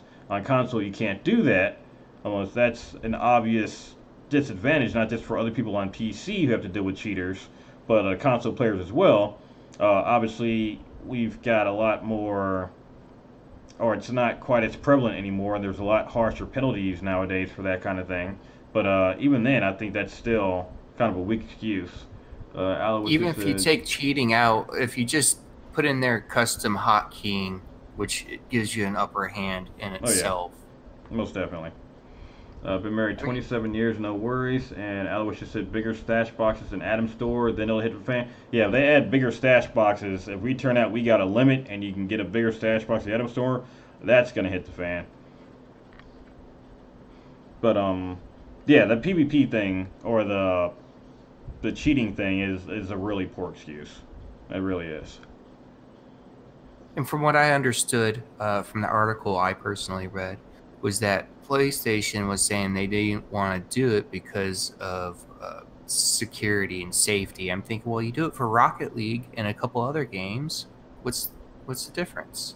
Yeah, I mean, and every console's come out, and I think they also said at some point that, oh yeah, for, what's the damn game? For Fortnite, when they were asking why there's no cross-platform play and why their people's accounts were locked to Sony for Fortnite, that whole big controversy, their very arrogant response was essentially saying that, well, we believe PS4 or PlayStation is the best way to experience the game, and that's basically why they talked about locking down people's accounts. Even Sony, with that arrogant attitude, is kind of, okay, giving up, and they're starting to allow cross-play for stuff. So I don't see that being much of an issue too much longer. So a lot of the issues we're having with the game industry right now, like the pay-to-win stuff, the cross-platform, I think is going to be universal here soon enough. I think that is going to cause a lot of the consoles to kind of die off a little bit, or it's not going to be as big of a deal. We'll see how that works out. But just with crossplay, I mean, there's less and less reason to buy a console except for exclusives. So we'll see how much longer that holds up. But the more games that let you crossplay, the less there is a reason for anybody to do exclusives or to even do anything other than PC. True. And with how often new consoles come out, I mean, how many different Xboxes and PlayStation 4s have been out? PlayStation 4, PS4 Pro, all the special editions. We got the PlayStation Xbox sells One. 2-to-1 over Xbox. Yeah, consistently. Xbox, Xbox One X. I mean, all those different special editions that come out. I mean, with the people that are complaining that, I hate using console fanboys because I've still got a PlayStation 4 myself, but yeah, with people that complain that buying a PC and building one is way too expensive for gaming, I've been slowly building my PC over years, and I replace one part on it maybe every year and upgrade it, and not even to like the newest piece. Like I just got a graphics card for like 125 bucks. I haven't done anything else to my PC since. Oh, actually, I take it back. I got a new case for it too, but I think I've spent less on my PC over the last 5, 6 years, total, including my laptop, and I have on console stuff in the same amount of time. I think my PlayStation cost me like $300 before that. I had a Xbox. It's not that expensive to have a good gaming PC. You don't have to have a top of the line rig. I mean, you just need one that can run your game, and it's not that hard to get a cheap one that actually runs. You can usually get them for cheaper than a console, then upgrade them later. Whereas with a console, you have to get a whole new console. Right. The consoles, they don't even pull out the full capability of what they are. They killed the PS3 and only pulled out about 70% of its potential. Which says every company has to look at the bottom line, or every company looks at the bottom line, but they have to. And yeah, that's something else too. Are these game companies too? And I do have to kind of take a look back. I mean, this is, and some of this stuff I can understand as far as the game company. I'm kind of switching gears here. But I got no problem with a company making profit. I mean, at the end of the day, creative choices or not, these game companies are, they're businesses. They have to make money. That is their job. Now, part of the issue is that they, again, take the Diablo franchise. I mean, they've got fans that are diehard Diablo fans. The problem is that when they do something that is a cash grab, for example, again, I'll bring up the Diablo Immortals. They forget what their fan base actually wants and try to make a cash grab. And then here's the sad part. Even though people are upset about this, the game is probably going to do well because they're not actually catering to their fans at that point. They're catering to the few whales that are going to buy the game and sink thousands of dollars into the game, or sink thousands of dollars in loot boxes. That's what that's about. They're not actually trying to cater to the fans. And there are some businesses that, okay, are just out to make money, like your EAs. And there are some companies like, again, Bethesda. I do think Bethesda is trying to support their fans. I do think they are trying to do creative things. Again, while people are kind of harping on the Fallout thing and calling Bethesda cash grabs, they're still the companies that makes Doom and Wolfenstein too, and people love those games, especially the new Doom game that came out. So it's not like Bethesda is just a cash grabbing company. They're trying an experiment here. They're trying a microtransaction thing for to help pay for additional DLC. Cause let's also remember too, these servers aren't going down. We're not paying for subscriptions for these. Now, if you're on console, obviously you got to pay for your live subscription, which is another reason that I think the console wars will die off soon enough. But we don't have to pay for a subscription to keep this game going. I can't think of too many other MMO style games that are like that unless they're on PC. Again, you got your Warframes, those are the live services type thing. You're essentially kind of paying a sub for all your stuff for PlayStation and Xbox because you got to keep your live service going. But if it's on PC, then you don't actually pay for that. I mean, these servers are staying up. Take another game like, WoW, you have to pay a monthly subscription for it. That model is slowly dying off, but then they've got to supplement that model in another way. Okay, I see them having two options here. Either A, they have some kind of microtransaction where they offer a non-invasive way for people to, essentially donate money or buy some cosmetic stuff that doesn't affect gameplay, or they go back to the old model and charge people a monthly subscription to play their game. Paying a monthly subscription to play a game, it's a closed niche market. You're paying for that one particular game. When you have it on a console and you're paying for their live services, then it's a little more worthwhile. As far as consoles dying out, yeah, they're all going to go away. I'd say in 8 years or less. Yeah, and Alex just says pay-to-win games big in China. Yeah, and it's true. Pay-to-win games are really big in China too, and it's no coincidence that it's a Chinese company that's helping develop Diablo Immortals. So, that's if you can't put 2 and 2 together on that one, I got nothing for you. But something like that, yeah, I could. And it's not even that they're trying to make a whole new game with that one. I know we're we're just kind of talking Diablo at this point. It's not even like they're trying to make a whole new game and put it out for a market. They're taking a game that people have loved already and turning that into a pay to win, just like they did with Command and Conquer. That's the problem. Now the thing with well, I was gonna say changing back to Bethesda real quick, them needing microtransactions for like aesthetics only, even though it doesn't play into how the game, how you affect in the game, leveling up or more protection or whatever. They don't really need that. They have so much merch and so much following already. They really don't need those microtransactions. They're humongous as it is.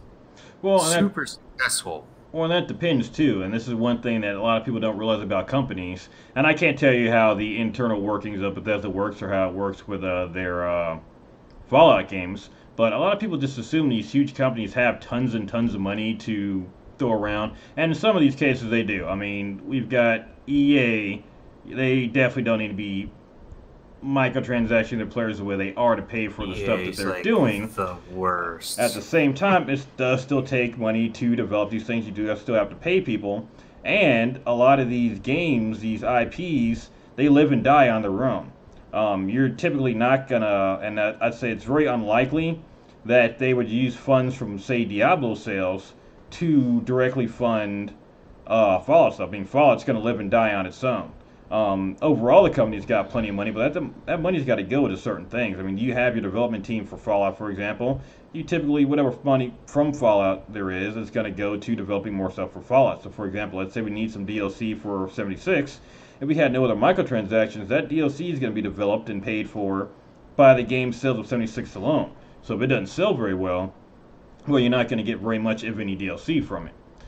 So it does kind of make sense if they want to kind of continuously bring DLC out. At the same time, did they even promise DLC? Yeah, every I know they got everybody promises it. I know they have the events. Well, that's what this is supposed to be. An expansion at all? Yeah, that's what this is supposed to be for. That is what the sales of the microtransaction store is for, is to provide more content for 76. They said that specifically. So that's what they're saying is why they have it in there. So we don't see, we find out that they're selling a lot of these skins, but we're not getting the DLC to back that up, then we know something's up, and we know that this has just been a scam from the get-go, as far as the microtransactions go. If we are seeing, legitimate, good DLC coming out, we are seeing something on a fairly regular basis, and we know, and they keep it from being pay to win, it's legitimate skins, and we can still actually earn them legitimately in game without having to, grind for 2 weeks for one skin. Okay, then I'll be a little bit more apt to say, okay, this is working the way they wanted it to. We were still going to be skeptical, but this was not the cash grab that people were saying it was going to be. Now, if it, again, turns out you get extra stash capacity from microtransactions, or you start getting weapons or level up or card packs or things like that become pay-to-win mechanics, then it's, the worst case scenario, and people aren't going to stand for it, and that right there is a blatant money grab. Right. And by definition, it would be a money grab because they're doing it because they know people are going to be addicted to it and they're going to want to get that boost in power. It is just grabbing for money. I mean, it is what it is. Just another Star Wars loot box again. Basically, yeah. I think most people are like me. It comes down to, if it's a good game and I do like it, then I will spend the money. Rumored DLC for 64. Yeah, there's been rumors of it. They said I think they're already looking at or planning what they want to make for DLC. And just like Elvis just said, that just reminded me of another thing too.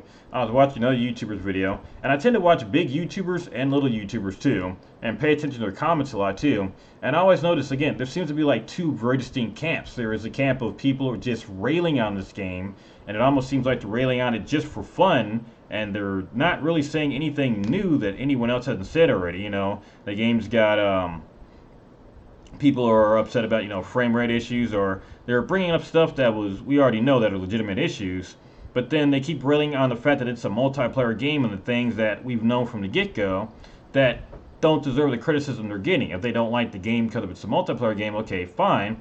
That's not a reason to say it's a shit game. And then there's people on the other bandwagon that are just like, hey, it looks like a fun game, I played it, I enjoyed it, what's the problem here? And there seems to be like, there's the people in the middle saying that too, like, hey, it looks like a good game, if you like it, get it, if not, what is the problem? It's like people almost trying to convince everybody not to get this game. Now there is Yes, it does feel like that quite a bit.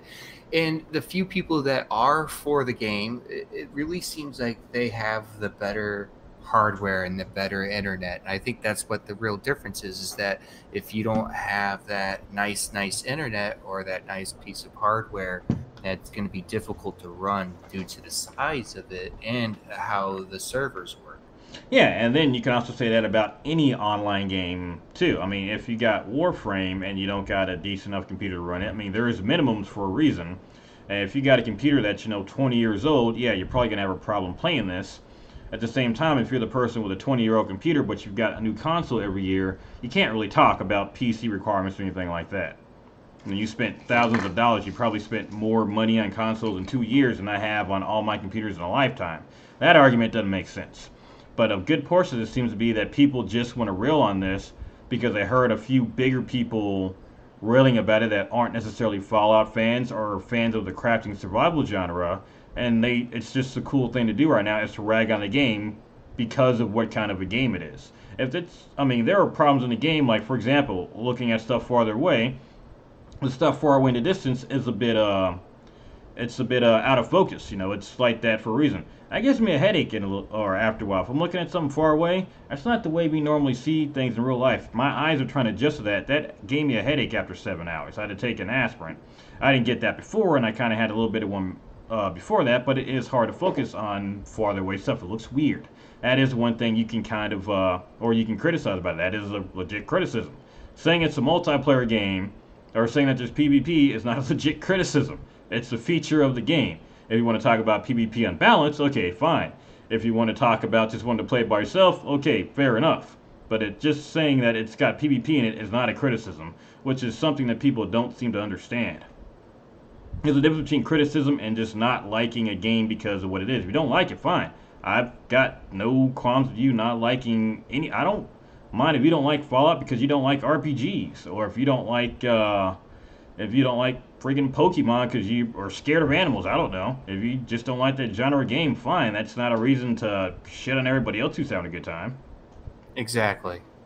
And again, it's not like this is a pay-to-win game, or it's not like it's a bunch of whales in like, what's a good pay-to-win game? I can't even think of one right now. They all suck.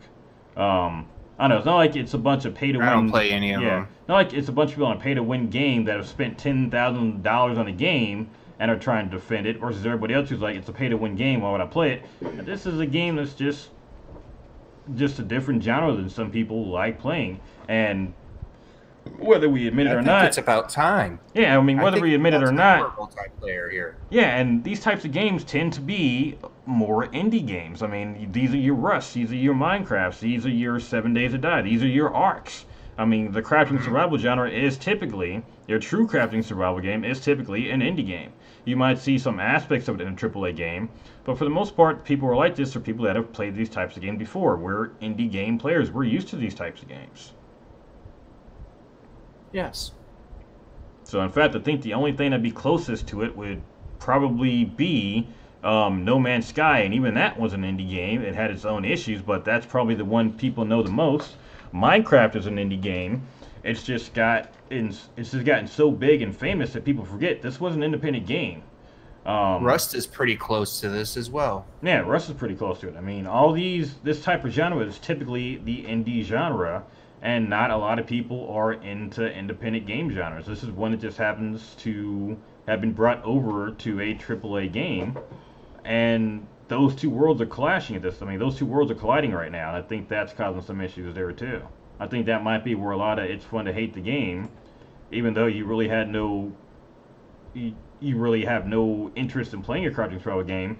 It's just fun to bully the game. Okay, well, fine, you don't like the game, but a lot of the criticism, again, I'll say it now until I'm blue in the face, just not liking a game is not criticism. That's just you not liking the game. And you're free to say that, by the way. I'm not saying you're not free to say it. If you don't like it, you're free to say that. Just like I'm free to say, okay, where I do like it, that should be the end of the discussion. But to throw off your opinions on what a game should and shouldn't be, or whether you like it or not because of what type of game it is not a criticism. That's just your opinion. And that's where a lot of the issues I'm seeing come in too. People mixing up opinions with actual criticism. Yeah, the criticism is a problem. Just it's hard to get people to give a real honest opinion. Like you're saying, everyone has their own different opinions, and it's fun to hop on bandwagons. It really is. Oh yeah, I mean it's a fun thing, it's a popular thing to do. Aloysius says, I must admit I do love me some troll hunting from time to time. Yeah, I do too.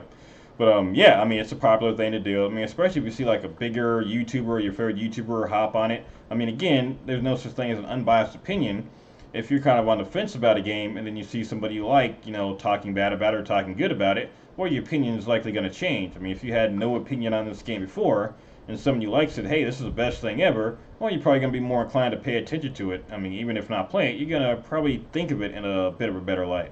If someone you likes, you know, so they don't like the game or this game is crappy because, you know, again, insert opinion here, well, you're probably not going to like the game even though you weren't planning on actually playing it. The people that are interested in the game or that have been watching it have already made a real opinion if they're going to play it or not, and there's plenty of people that are interested in this game for what it is.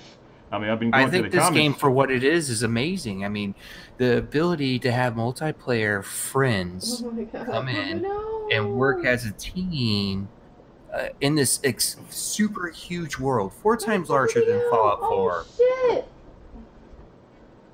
Are you alright It's over going to there? be amazing.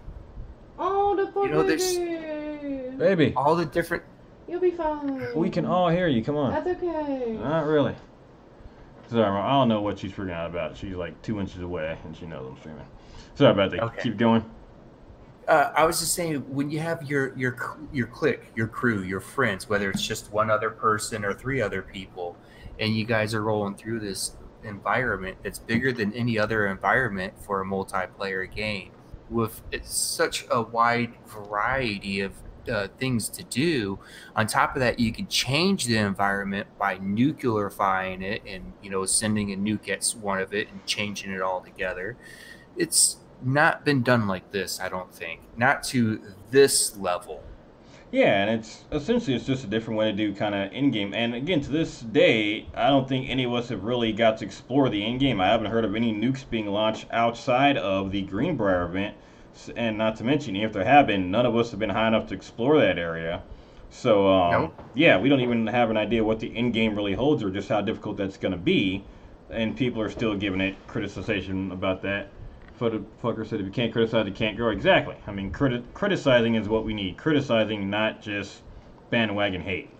And some of what I mean, there's just so much I see that is. It takes so long to actually weed through some of the stuff that I see. Like, is this legit criticism or is this just somebody who doesn't like this type of game? And that's what a lot of what my own research has gone into. Like, I've just got pages of notes. Like, okay, here are the bugs I've run into. Here are the issues that I'm finding. Are these, first off, bugs are bugs, so I mean those have to be fixed. Some things I'm like, okay, is this actually a good thing for a for single player? Like, for example, when I got my ass handed to me by the level 50 Scorch Beast, I had to stop and think, like, okay, is this going to be a problem that I just got killed? And I immediately had to put out my mind, like, okay, no, I'm level 14, it's my own damn fault that I tried to sneak shoot it in the head, and it basically Right. shrugged it off. That's not an issue. I was walking into a higher end area on purpose trying to get someplace. I was under leveled for it. That was my own damn fault. So it's not like I mean, I haven't really gotten killed much other than that. That'd be more of, okay, that's just my own fault. Now, having your damn favorite bar tied to your mouse wheel so that it activates the middle of combat when you're trying to throw a grenade, that is a criticism, a design choice. Their keyboard setup is the same setup they'd use for a controller, which is not really conducive to keyboard. We got a different setup. I've got buttons, let me use them. And this particular thing has been such a stick in my craw because you can't unbind this. I did not find any way to unbind your favorites opening up using your mouse scroll wheel, and that has been probably my biggest problem with the game as far as controller setup. I mean, I got my stuff rebound how I wanted it, but this one thing is an issue. And it's already so ingrained in my head right now that middle mouse button is my melee and grenade button. I don't think I can learn that even if I had a year trying to do that. Another thing to remember, it's still in beta, and some people, when they gave their criticisms, were treating the game as if it was a finished product. And I think that's another failure on a lot of people's behalf. They're like thinking that this thing's nearly done, when Bethesda was saying, "Hey, help us break it and help us try to fix it before we fully release it." Yeah. Let's see right here. Aloysius says, I'm going to play and I do not like PvP MMO type games. Yeah, exactly. I mean, this is definitely a genre. Like, I didn't expect, this to sell 10 million copies of the game. But, I mean, it's a niche market. I mean, the Fallout skin helps this thing. And again, it's every crafting survival game, it's basically kind of a reskin of the original, which is Minecraft. But I mean, this was bound to happen. A Fallout game that's a survival game that was going to happen regardless at some point, and plenty of people are into that. But I'm trying to think. There was one more thing I was ticked off about, and I can't remember what it was now. But shit, I just forgot what I was going to say. I had a few things going in my head. I'm watching myself get shot by turrets right now in this background. I'm having flashbacks. I mean, let me skip flash forward here. There we go. There's a person. Yeah, but the people that want to play this game, they're going to play it. Those of us that see it. Oh, that's what it was. The bugs in the game. You were talking about the beta, how it's not fully released.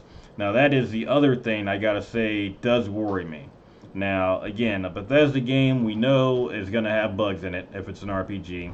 An MMO or online game we know is going to have bugs in it. So, of course, a Bethesda online game we know is basically ripe for double the bugs as normal. I am worried. I don't know if they can get all the bugs in the game fixed before the release. The 8th is the last day of the beta, so that means they're going to have essentially, we'll call it 5 days to fix the game, and then they release on the 6th, unless they're literally working up to the last minute. A lot of these issues, I don't know if they're going to be able to fix in the time they got left. Like the movement I think speed that they've and been working frame rate. on it since the first beta. Each beta, I think they try to patch it each time. I think they do too, but I'm worried about how they're doing it. Like if they're not giving us the latest builds, and I'm sure they are giving us the latest builds when they release it, but if not, then that means when they do finally release this, we may have a whole bunch of other glitches we don't know about. I can almost guarantee that there's going to be more glitches when the game is fully released, which again, not necessarily an issue with any traditional MMO. You really see an MMO like this, like a full-scale 3D world with gunplay like this. I mean, you usually see this in a shooter, not in a MMO, or in an online crafting survival games. There hadn't really been one like this.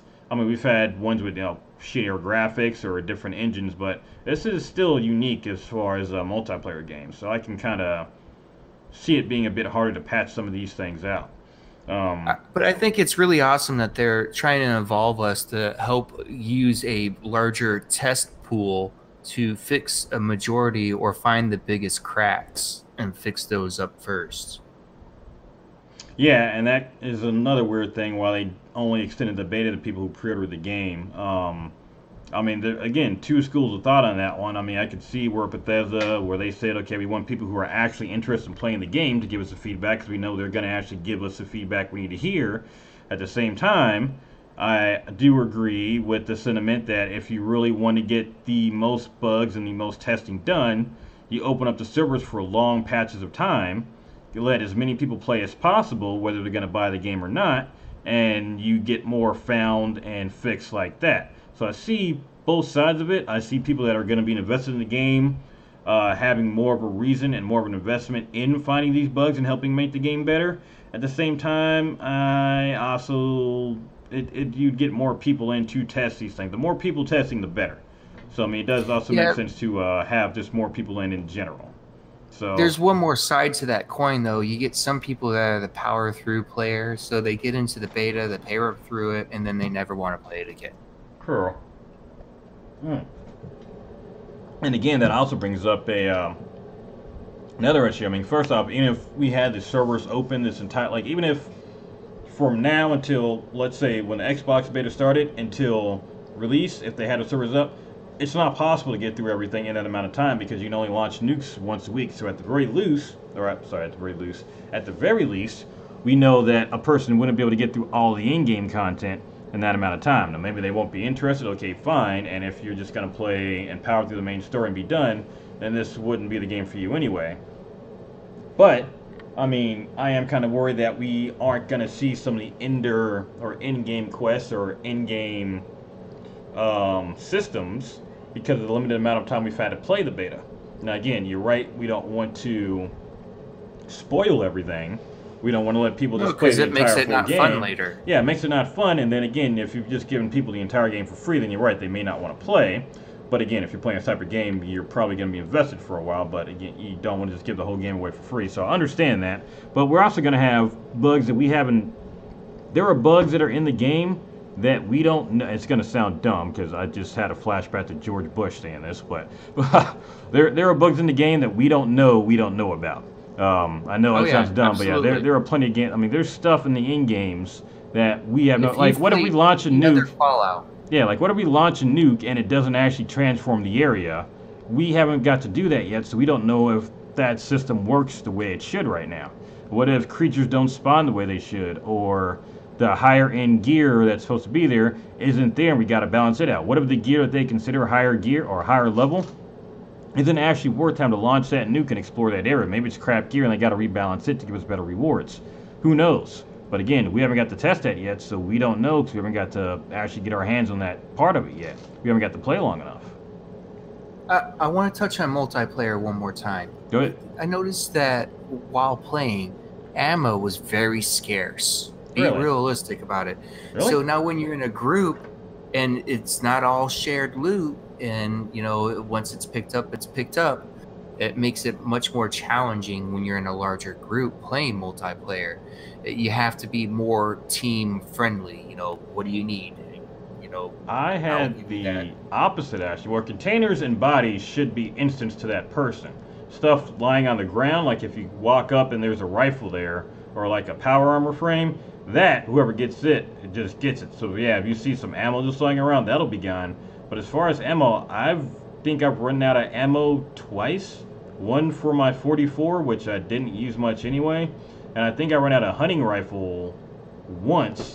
I've got like hundreds of rounds left for almost all of my weapons. Really? Now maybe that's in my because experience, I found almost no ammo. It was like a world deprived of Now, ammunition. keep in mind, maybe that's because in my mind, and again, I've been playing games since could barely walk. So I mean, I learned these systems pretty quickly, but maybe because I kind of knew who I needed to fight to get that. But like, for example, I've got hundreds. I think I had at one point like 400 or damn near 500 hunting rifle rounds, because I know killing super mutants gives me those rounds. So I've killed probably a couple hundred super mutants now.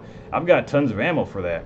I think I've currently got 14 fusion cores on me, with 2 more inside my stash, because I was killing Robo Brains. Spoiler alert, I found out killing Robo Brains will give you fusion cores.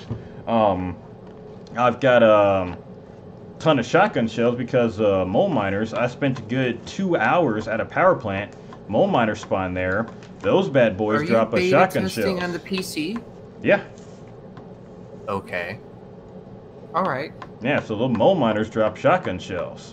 The Scorch tend to drop a lot of, I think it's a 45 and 38 rounds I was getting off of. 38 rounds. Yeah. That's what they drop, a lot of 38 rounds. And I got a lot of 45 rounds too, and I think the pipe pistol I got takes 45 rounds, so I've got a ton of those too, but whatever I was fighting gave me 45, so I've rarely ever come close to running out of ammo. I came close to running out of cores once, or a couple times actually, until I figured out where I could farm them at. But other than that, I haven't had much of an issue fighting enemies, or running out of ammo. If anything, healing items are what I've had an issue with.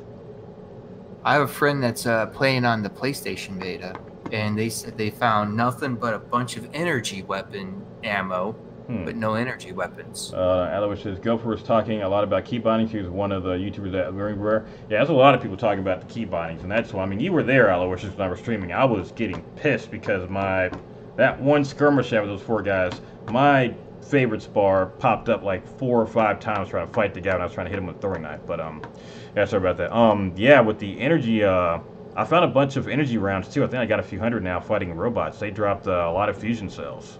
So I mean, depending on who you're fighting, that's where you basically get ammo. I mean, hunting rifle rounds, super mutants have hunting rifles. I tend to get 5 or more rounds off them, plus gunpowder. Super mutants have a lot of gunpowder on them. So fight them for that.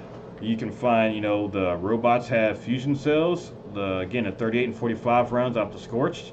shotgun shells off of the miners, and again, I haven't even found half the enemies in the game yet. So I mean, there's plenty of places to get those basic ammos. Now, when it comes to like minigun ammo or 40, I did find a grenade launcher, a 40 millimeter grenade launcher.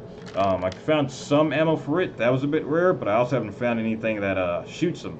I found a couple of missile launchers. Super mutants also have missile launchers and missiles, so there you go for those two. Rarer, I think I've only found 2 or 3 missile launchers, and I forgot how many rockets, or missiles, but I found a few of those too.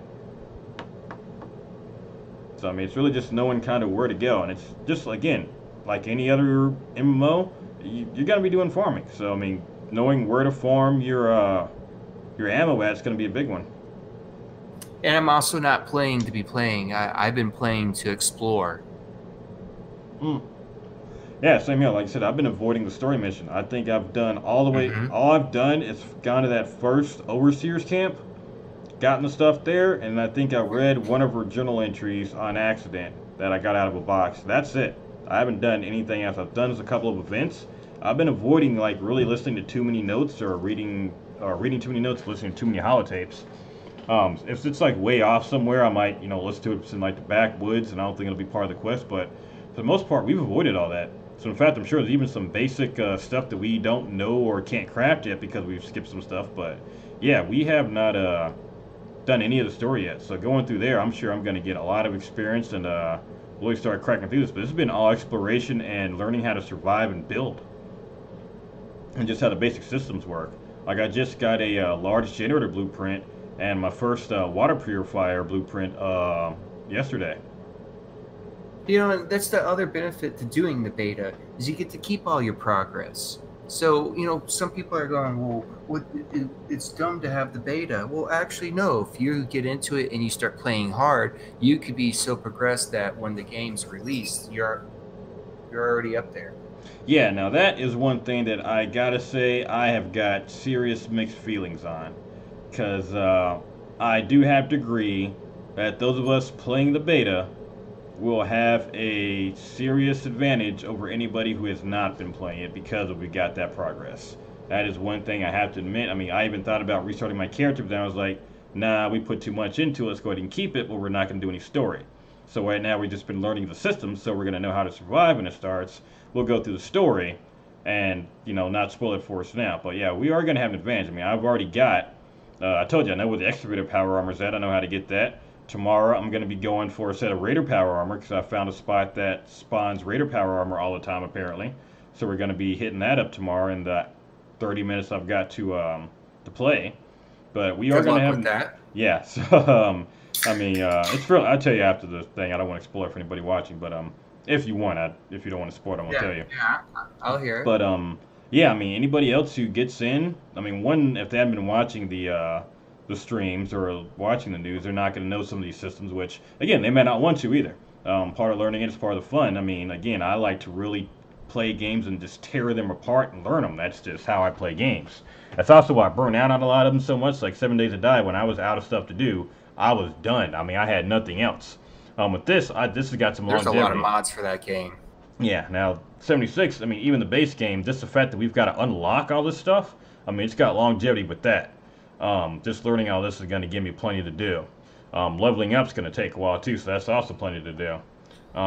Even though you have to unlock all of it, at some point after you gotten so much of it unlocked, you'd be like, yeah, but I don't really need to unlock this other item. Yeah, like I don't need to get this last rug unlocked or something. But like even the basic stuff, like the power armor workbench schematic, I need to find that and the tinker table schematic. I've got the weapon workbench, I've got a cooking pot, and I've got the armor workbench, but I think you get those just at that Overseer's camp. Finding the others, I'm going to have to find those. Now, like I said, I just found a large generator, I've just got the large generator and the water purifier, not the water pump, but the small water purifier. I just got those yesterday. So that'll make pure water for me every 12 hours, so that's nice. And I can make a large generator, which is 10 power. So those are cool.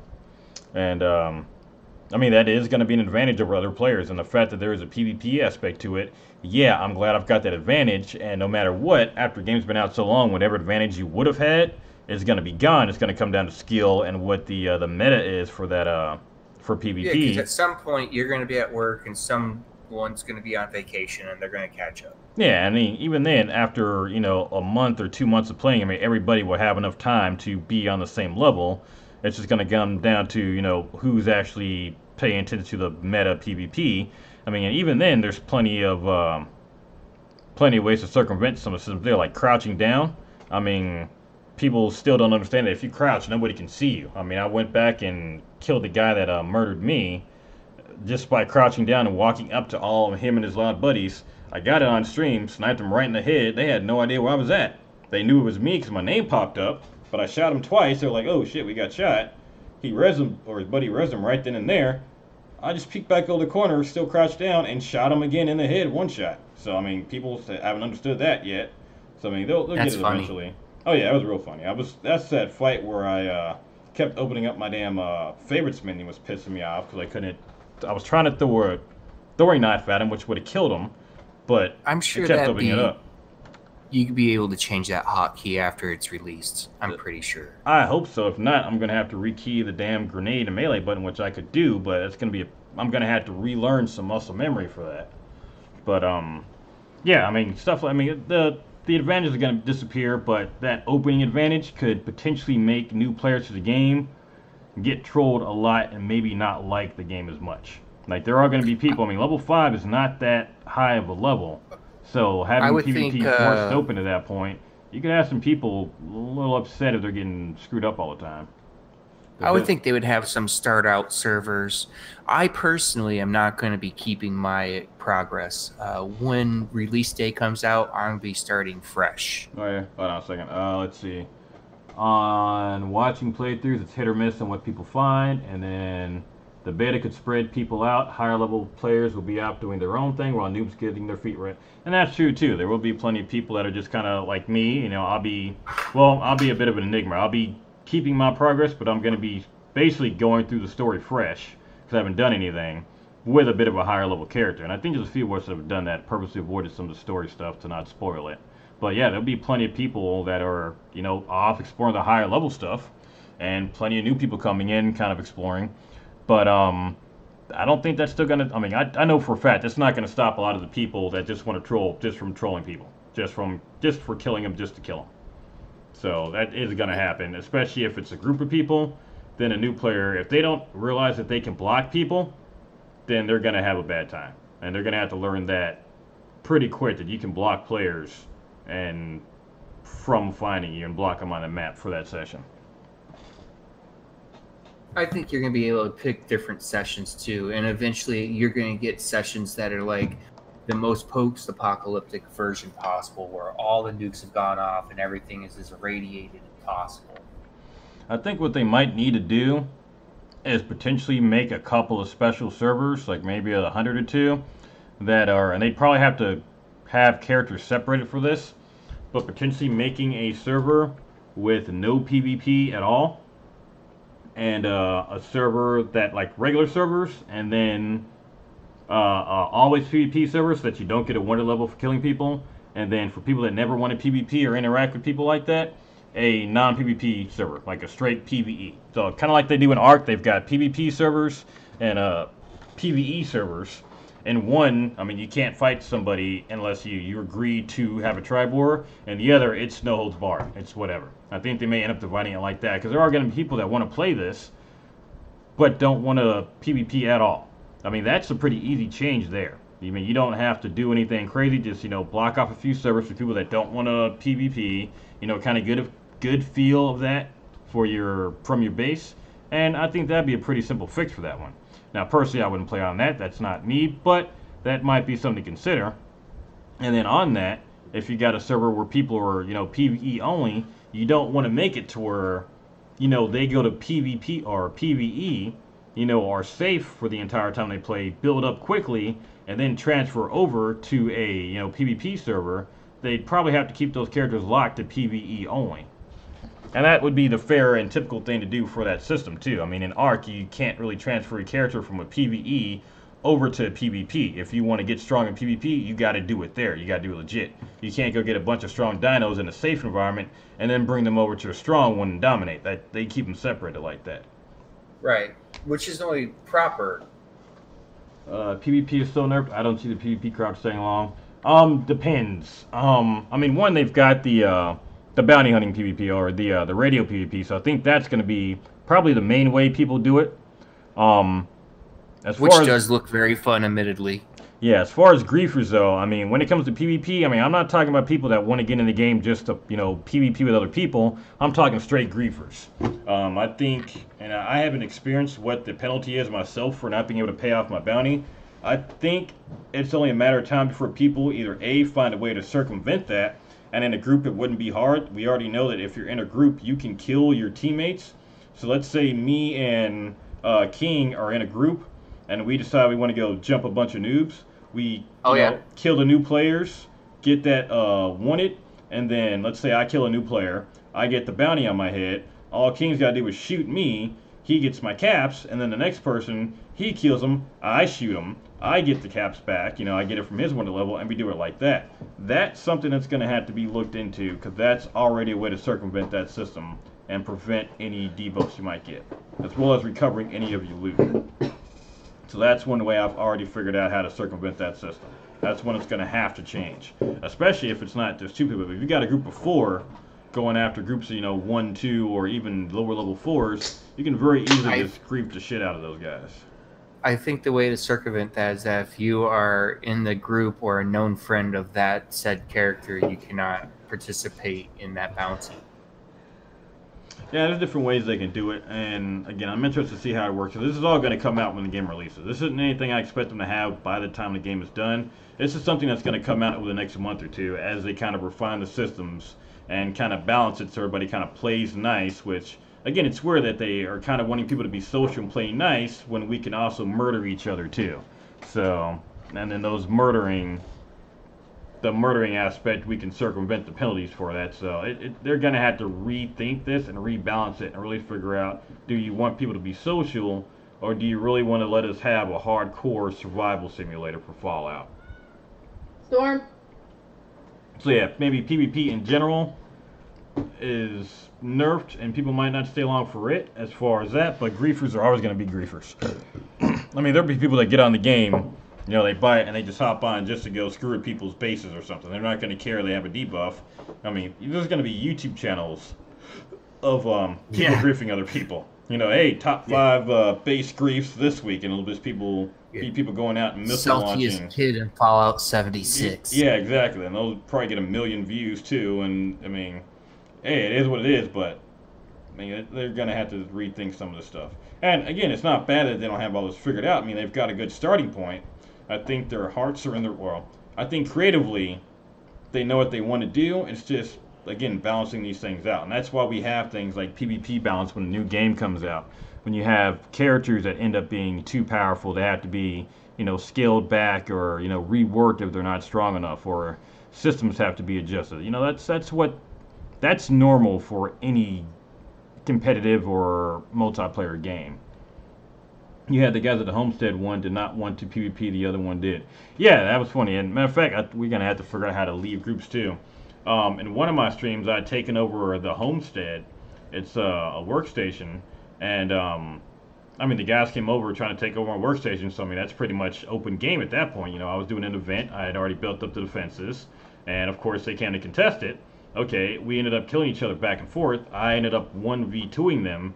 I think I killed them a lot more than they killed me, but eventually one of the guys on the team was like, we had a bunch of mole rats come in, we had robots come in, and they were like, okay, let's chill, let's just kill these robots together. I'm like, okay, cool.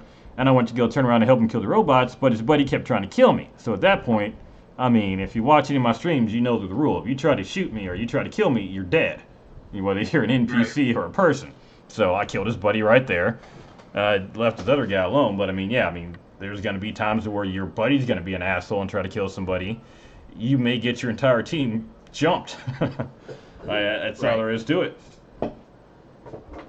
So, but again, that's things to kind of modify and mess with later on. Maybe once you start to do it with somebody, they lock everybody else out of that.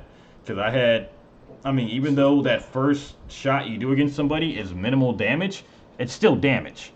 And I think if you wait Yeah. long enough to hit them again, it still doesn't put the wounded on you. So I had about 4 people hitting me, one full PvP with me, and then 3 other people around just smacking me like occasionally, but it's still extra damage I'm taking. So that made things a pain in the ass. And then you only get one, or you can only get revenge on one of the people who were attacking you. The rest of them, if you attack them, you're going to get a wounded level. So that's something else I found out. So all going to have And to you be know, rebalanced. sometimes shooting someone in your team will occasionally happen, especially if you have a not so good co-player. Yeah. And you know, I also had an experience where I had another player follow me around, kept asking me to team up with them, and I was trying to do my solo thing, trying to explore it. And I found it kind of annoying on the reverse side because that's another form of griefing. Mm-hmm. You know, not that it was really griefing; they just wanted to team up. They just wanted to have some fun. Yeah, I was But annoying. it made me think about it because they followed me for a good 10 minutes. I'm like, really? Can't you get it within the first 2 or 3 minutes? You know, I wasn't mean or rude or anything, but I was trying to do my own thing. Yeah, pretty much. I mean, again, that's like in any game, there'll be people like that. And there is luckily a block and a mute function for that, so you can ignore people that are doing that kind of thing. So that's good. But Yeah, that is good. But, you know, you don't want to always block and ignore everyone all the time. You know, sometimes you want to just go do your own thing and not be bothered. And maybe you will interact with that player at another point in time. yeah. And there should be servers set up for different modes like that. But again, this isn't anything that's even unique to Fallout 76, and I've seen people criticize, these aspects of it. This isn't a unique thing to Bethesda or this game. This is just what happens when you put, a million friggin' gamers ranging, ages, 5 to, 85. It's gonna happen. I mean, you're sticking a bunch of strangers, into a game world together.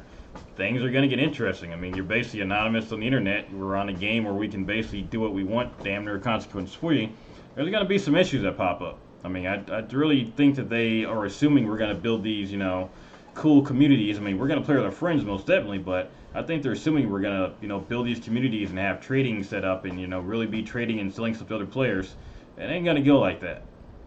It is not You know, going as to go far like as that. having a cool community for gaming online, you're never really going to get a good community until you get good age control. When you have a mature content game and there's an age restriction on it that should be, followed. And I hate to sound like an old stickler, but I hate playing a mature game and you hear a little 6-year-old, no fair, don't, no. Yeah, Like, that can get annoying. And yeah, Aloysius reminded me. He said, "Don't break some of the stuff you get wanted." I ran across somebody's house at some point, and first off, props to this guy because the house he built and where he built that, I thought it was an actual a house Bethesda put there. I thought it was actually part of the environment. I was curious as to why the wall had a health meter on it. I didn't think about it at the time, and I kind of broke it down, thinking that's how you had to break out. I'd broken somebody's house and got one. I've been wanted twice. So, breaking someone's house or attacking it, that's going to get you wanted. And attacking a turret, is going to get you wanted. So, yeah, I've been wanted a couple times already. I'm already a criminal. But, yeah, you're right in the mature gaming thing. And, again, part of that, I think, is the parents. I mean, I don't think my parents would have cared at 17 if I was playing a game, or 16 if I'm playing a game for, 17-year-olds. Not that big of a deal. I was a smart kid, fairly intelligent, fairly stable. At least that's what I tell yeah, people. but that's not that bad. I mean, there's other Yeah. times that little 8-year-olds are playing games that, they shouldn't be. They just really should not be. The content isn't correct. Yeah, exactly. And again, some of that. Oh yeah, that's where I almost fell out there. Some of that is just on the parents, and some of that is I don't think you should really have a 6-year-old Right. playing But Grand Theft the Auto 5 community, or if you something. could build it with the proper people behind it, the amount of fun could be tremendous. Yeah, but again, it's social aspects in the game that I don't think they want the social aspects, but I don't think they really thought about this. Again, it's going to have to come out more. I mean, they've definitely built the game for more console because again, we see the controller schemes are definitely set up for console. There's no way to type in it, which is weird because you can type in a lot of console games online, so that throws me off. But I mean, we'll see what systems they put in place. They're going to have to start separating these builds a bit more and giving features dependent on what you're playing. I mean, we need an area chat for PC hands down. I mean, we need it for all of them, but there's no excuse and for The any game not to emotes, have that. you can kind of more or less get across what you want with the emotes. I mean, it's kind of really cheesy, but you could communicate with emotes. Well, yeah, but the emotes we got are basically how I communicate with my wife. Happy, sad, hungry, high, and good night. I mean, that's about it. I mean, if I need to do a complex raid setup, we need a little bit more than that. Right. Yeah, she didn't hear me. I was making. I would think jokes, that she didn't hear the emotes will probably expand most likely as well, especially once you get into a assigned team. I think you may get special assigned team emotes, but that's just my speculation. Well, we could potentially have that too, but at the same time, if somebody doesn't know what they mean, or if let's say me and you are in a team and we want each emote to do something different or to mean something different, we're still gonna have to explain that to begin with. So I mean, if the person just doesn't know and we got no way to communicate that, it's still gonna be an issue at the end of the day. I mean, an emote's still an emote unless we can type and have other communication. Because we're gonna still, like we talked about earlier, there's gonna be people without any mics on. There's gonna be people with broken mics, or people with shitty mics, or bad internet connection. I mean, typing is that backup that you're always supposed to have to communicate in something like this. Right. And then as far as the trading aspect and the social aspect, while we're on that, we need a way to, if they're gonna let us sell stuff to players, because right now selling stuff to NPCs, we're not getting crap for it. I mean, I don't have any perks It's in ridiculous. selling right now. I'm sure, obviously, we'd get better prices with it, but with just the base prices, there's no reason I should be selling a gun that's worth 80 caps for 2 caps to an NPC. I know, right? Unless they're going to let us set up our own stores, which is what I think would be pretty cool, just like we set up our own bases. Let us set up a store, one that other players can't break down, just like just like how we set up our bases. Let us set up our stores, like a spot on the map separate from our camp. Let us set those up, and then let those have markers that other players could see, that'll be marked as, Venom's store. And I can maybe even have give us an icon where I can say I specialize in weapons, or I specialize in power armor, and you can sell stuff to people like that, set up a store. Not at your house, because your houses can be broken into, which I've also got qualms with. I don't think you should be able to break into somebody's house like that. Now, your workshops, yes. But if someone's got a house, I don't think you should be able to break into the house. Well, that asking would for also trouble. depend on what material you use. I'm sure if you use different materials and different build styles, that you'll have a more secure home. Yeah, but again, I'm thinking not just in the beginning. I'm thinking like in game when everybody's gonna have mini nukes and Exo 1 power armor. If you find someone's house and you're a troll, you're just gonna nuke the damn thing down. So it doesn't become. Yeah. It's not worth it at that point to actually make a house, unless you've got it really well hidden. But if you're trying to farm water or farm pretty much anything, grow anything, someone can come and undo all that work with one well-placed mini nuke. But I got one word: caves. yeah, that'd be cool too. Let us make our own bunkers or something. Make us make a cave. I mean, that'd be pretty cool. Like an actual interior you load can- space. There's the mines, and it's already been confirmed that there will be some caves. So if they allow you to lay a camp almost anywhere, you could set up a camp in a cave. Well, I've seen caves as part of the quest line. Like I found an actual mine, but I don't think I could put anything down in there. And the inside of the mine was irradiated, so I wouldn't want to. But I do think that store. Feel the glow. No, I'm good. I do think letting us make our own stores would be a lot better. First off, if you got a store that's like fairly well known, and people can add you as a friend, or add your store, then you can fast travel to that person's store. It might even stay offline. If it's an indestructible building, you want to set up a store to sell stuff to people. I think that'd be an aspect we could work in. Like, okay, let's say you've got a store and I go to it. I like your store a lot. It's an indestructible place that's just on the map, out of the way. You just got an icon I can go to. I like your store. You sell a bunch of weapons and armor that I like. You got decent prices, better than NPCs. Let's say you set up a robot or something in there. You can like make your own robot to run your kiosk, and whatever money that robot would make, you would get that money. Right. You wouldn't necessarily be buying stuff. You would only be selling stuff to people. You wouldn't necessarily be buying stuff from them. You would only be selling stuff to them. I think that would be a good way to make money.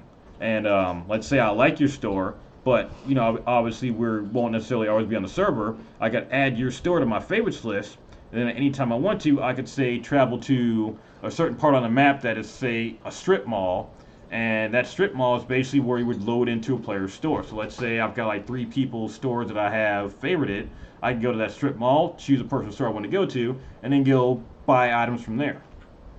Yes, I could see that, and I can also see like if you wanted to be like a store, like you're saying, you have Robot Caravan, and you cycle through the servers, stopping from place to place. Yeah, that could be pretty cool too. I mean, that could be another social aspect too. Or even if it's actually stopping me, it could just be just wandering on the same server, yeah, on a route or some kind of a path. Yeah, exactly. The store stay there, so you can always buy stuff from there. But you would have, you know, your caravan that would kind of add stuff to it, and there could be events where that caravan gets attacked. People could come help it, or you can come protect your caravan. That could be another aspect to the game. Yeah, you can have a robot caravan. I think that there's a lot of potential that's there, and I really think that people that are hating on it don't fully understand what can fully come out of it. Aloysius says you would have to talk to do squad tactics. Yeah, most definitely. For any kind of squad tactics or advanced stuff, you're going to need to talk, not just have emotes. Yeah. For basic stuff, emotes is fine. Like, you know, help protect this, okay, fine. You want to do a raid in the radiant zone, you're going to need to talk. Yeah, once again, you're right. You're going to have to do Discord or team chat or a console, you know, chat, whatever.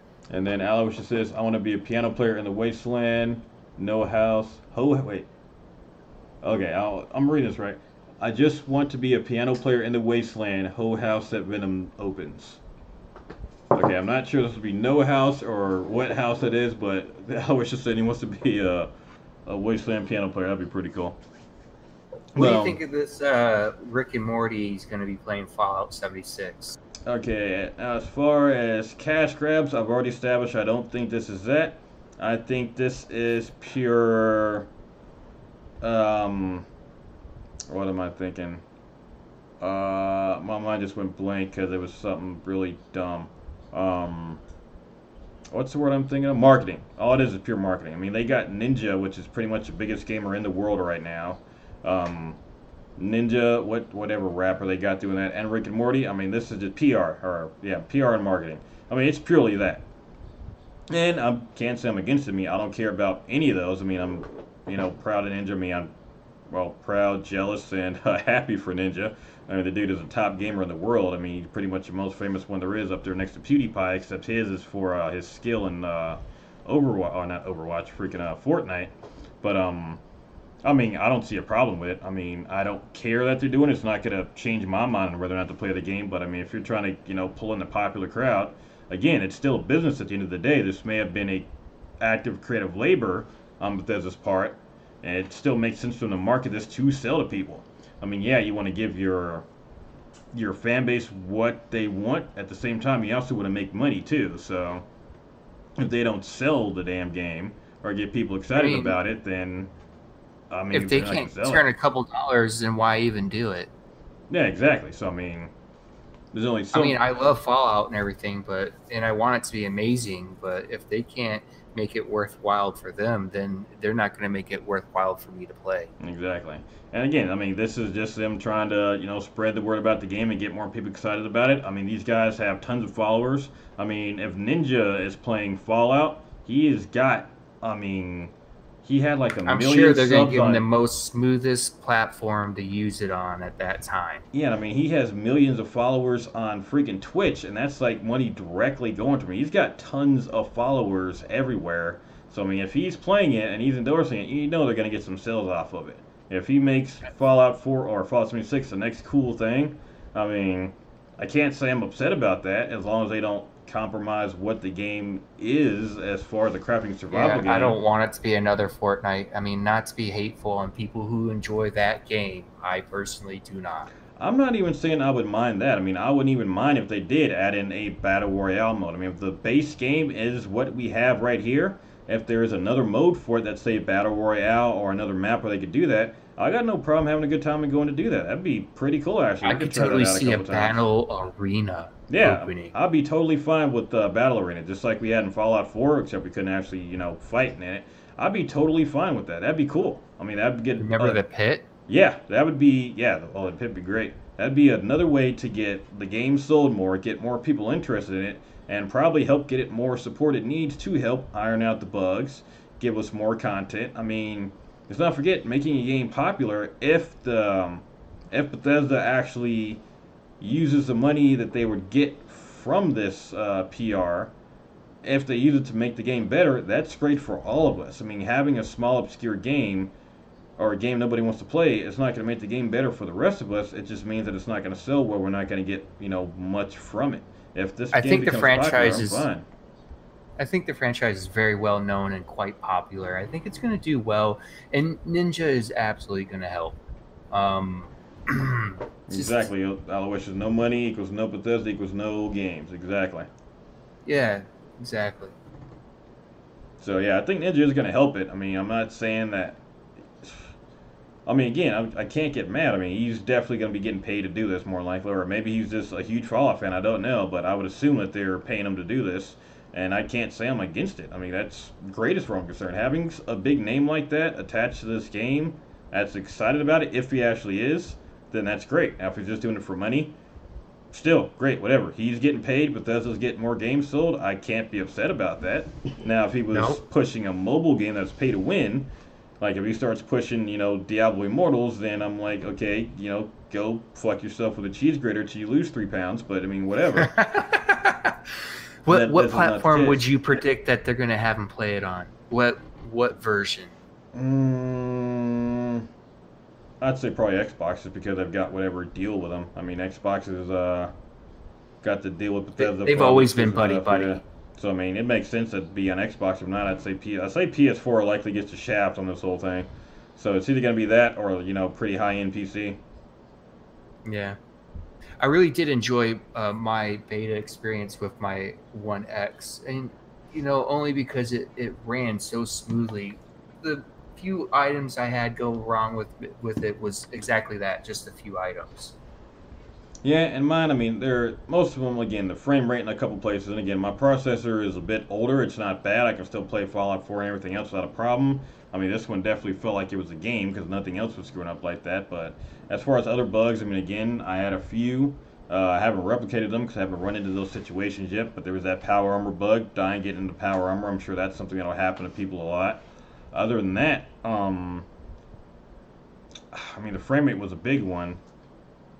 I can't really say there's much more besides rebinding my damn key for that favorites bar. I mean, that's a huge one. For me personally, not having my buttons do what I want when I want at the drop of a dime, that bugs the crap out of me. I mean, I think it bugs the crap out of all gamers. Well, and I used to be really big into fighting games. I used to actually play with some of the guys back when Tekken 4, I think it first came out. A lot of the guys that played in the state championships used to practice at the arcade I worked at, so I played against a lot of these guys. I entered one of the regional contests. I won one round and lost another. But I played against these guys a lot. I got really good. I'm still good to this day. But yeah, having like a busted controller or something is just something that just really bugs the crap out of me. Or if I'm trying to do something on my PC and like my mouse button isn't working. I had to get a new mouse a few months ago because I'd worn out the buttons on my old one. I mean, that's something that really bugged me. If I press a button, it better work, or it's gonna make my OCD just go off and that'll make me rage more than anything. I don't mind dying to people. Yeah, I get ticked off, but who doesn't? But if I die because of something hardware related, or because again a dumb choice like putting the favorite button on the mouse wheel, that's one that just ticks me off. But other than that, I mean, I've been enjoying it besides those latency issues. Now, when you played, it's supposed to feel dark. Did you feel like it was darker than what it should have been? For me, when I was playing, when I was in the forest and it was nighttime, it was pitch black. But I felt like it was correct. Yeah, now there's no modern light or anything like that. And then when the daylight was out, I felt like it was bright and colorful. Well, keep in mind, a lot of the times I was in the dark, In fact, I'm at a Nuka-Cola plant right now in this video that I got in the background. I'm Hmm. by a lot of the buildings. Like I spent a lot of time around the power plant. I spent a lot of time at the Nuka-Cola factory, and then when I was in the dark in kind of an out of the way area, it was actually in the mire, which kind of had like a glowy haze to it. Now there were a few spots out there where I wasn't like really near the glowy haze or anything, and it was dark as crap. Especially out there by Dire Chemicals. That's where I was farming the. Well, I'm not gonna say it. I'll tell you off stream. But I did a lot of farming at Dire Chemicals, and Okay. yeah, the area surrounding it, where there's gulpers and stuff, it was dark. I mean, there's plenty of places. Even walking inside buildings, there are rooms in buildings. You got to open the door. It's pitch black in them. I mean, you have to have a light, and It puts off light, but it's not like it's a flashlight. yeah, and the flashlights on your weapons don't do that. I mean, they look like they would. Okay, I can't say they look like they would in real life. They look like a fairly cheap flashlight in real life. I mean, like a super high-powered LED light that would light up, half of New York with it. Yeah, But but they didn't have LEDs in Fallout. It's old school but new style kind of tech. They have the vacuum tubes and the filament light bulbs. yeah, exactly. Like the flashlights I'm looking at, like on my 10 mil in my hair right now. I mean, it lit up like it would have. I mean, it made sense. It didn't like wash the room out, but I mean, it did. It was darker. It did make it feel, a bit spooky. And again, I don't like games where I mean, yeah, it makes it a bit annoying to see, but that's part of the survival challenge for it is getting annoyed and having to invest in stuff like night vision or better flashlights. These are all part of survival. Do you go out at night? Are you prepared for it? Are you fine with having, ghouls run at you in the dark when there's noise coming from everywhere? Or do you want to wait for your friends in the daytime before you go adventuring out? I mean, that's all part of it. And yeah, it did feel dark at times. Now, like I said, I spent a And lot of that's my whole time. point. I felt like it was a proper level of dark, and that was one of the big complaints with other people who were talking about Fallout 76, is Yeah, that well, I they thought mean, it was overly dark. Well, again, they're probably again comparing it to games like Skyrim or Fallout 4, where unless you've got a mod on, even when it's dark, it doesn't look like it's nighttime in a post-apocalyptic city. It looks like it's 8 p.m. at night in the summertime, and there's still a bunch of lights on in the city. It should be pitch dark at night unless the moon is out. I mean, it should be dark. You shouldn't be able to see much. And inside buildings, there's no reason I should be able to see without a flashlight. Yeah, inside buildings, even during the daylight, if they're big, thick buildings with multiple corridors, it should be as dark as it is at midnight. Yeah, and even then, I mean, even if I didn't have my light out, I'd probably be able to see most of these places. I mean, there were places inside to where it was most definitely pitch black. For the most part, I could still see inside most of the buildings. Um, Even without light, it was definitely darker, but I think honestly, it could probably be darker in some of these places. But I don't know. They got a night vision function in here yet either, so it might not be feasible, especially if you want to sneak around. So we'll see how that works. I know there's recon skills because apparently I got a recon scope unlocked. We'll see if there's a night vision scope and hopefully night vision for power armor and maybe other goggles. But yeah, I mean it should be dark if it's out in the middle of the woods. There's no reason for you light. There we go. Saw a playthrough today. A player found a Batman cave with superhero stuff. The Untouchables. Okay, that's pretty cool. But That is pretty cool. yeah, I mean, I felt like it was fine. Yeah, like right here, I'm inside the bottling plant. There's lights on inside the plant though, so it's not really dark right here. But I know there's rooms around too that are just pitch black. Like I could not see them. I visited both amusement parks, and when you get closer to that lower amusement park, the one more south, there's a power plant not far from a Nuka-Cola plant over there. Yeah, I don't have the map where I could point it out, but inside there, that power plant, it was still lit up on the inside, but once you got outside the power plant, forget it. You don't see nothing. Yeah. So again, these are just things that again people are thinking regular AAA game where everybody is used to certain game mechanics when again in the indie survival crafting genre, survival crafting means survival. I mean things like needing water. People complain that you need to eat and drink. Again, part of survival. Needing flashlights, part of survival. Taking radiation damage, getting mutations, having to find ammunition, having to repair your stuff. Diseases. Yeah, this is all the basic game rotation for these Diseases is types a of games. new insertion, I believe. For Fallout, I'm 99% sure it's a new thing. I know Elder Scrolls had diseases. I don't remember if Fallout has any or not. I'm honestly not sure. I know for a fact that Elder Scrolls does, though. Yeah, but I'm pretty sure Fallout does not. Yeah, I have to look that up again. If it does, I mean, it's never been a big enough issue up that I remember it, but... the only disease I can remember is in 4, the vault dwellers in that one vault needed that mole rat disease cure, but you didn't get it.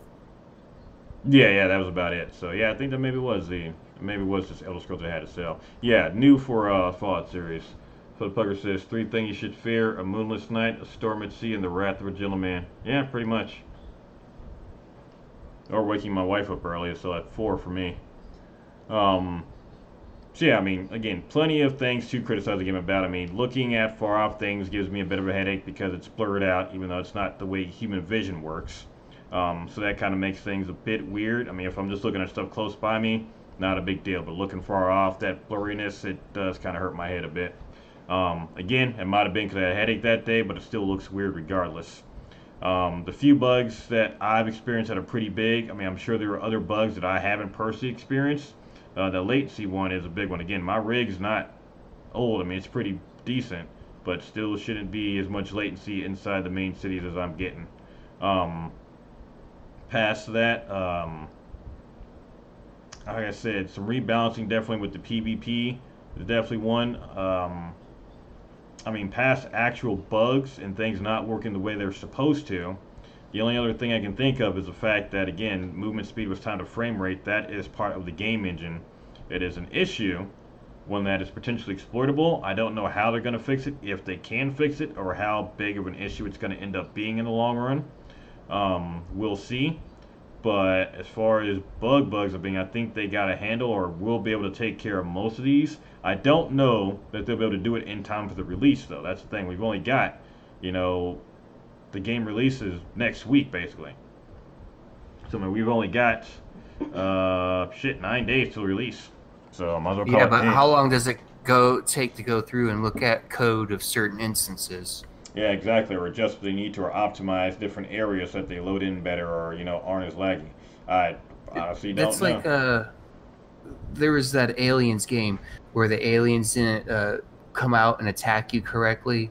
And a couple years later, someone found it, and it was just like one misplaced letter in the code. Yeah, Aliens Colonial Marine. There was a line of code that affected the aliens' anchor or something. Their area they were tethered to, and yeah, it was a misspelled code, and that's what screwed up the. It was like literally the letter Z.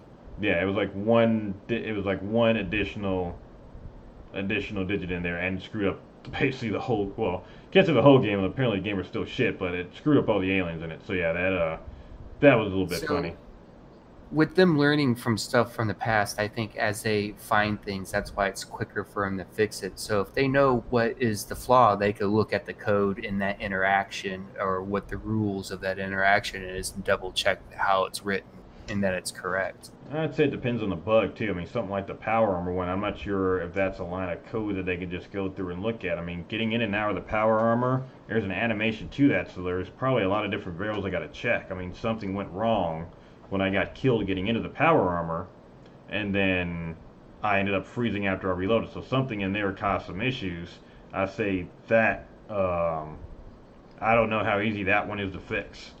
Something like, again, the frame rate being tied to movement, or movement speed being tied to frame rate. I mean, that's in the game engine itself. That's not something that's just a line of code they can fix. I mean, that is the very core of the game that they're going to have to adjust somehow or figure out a way to.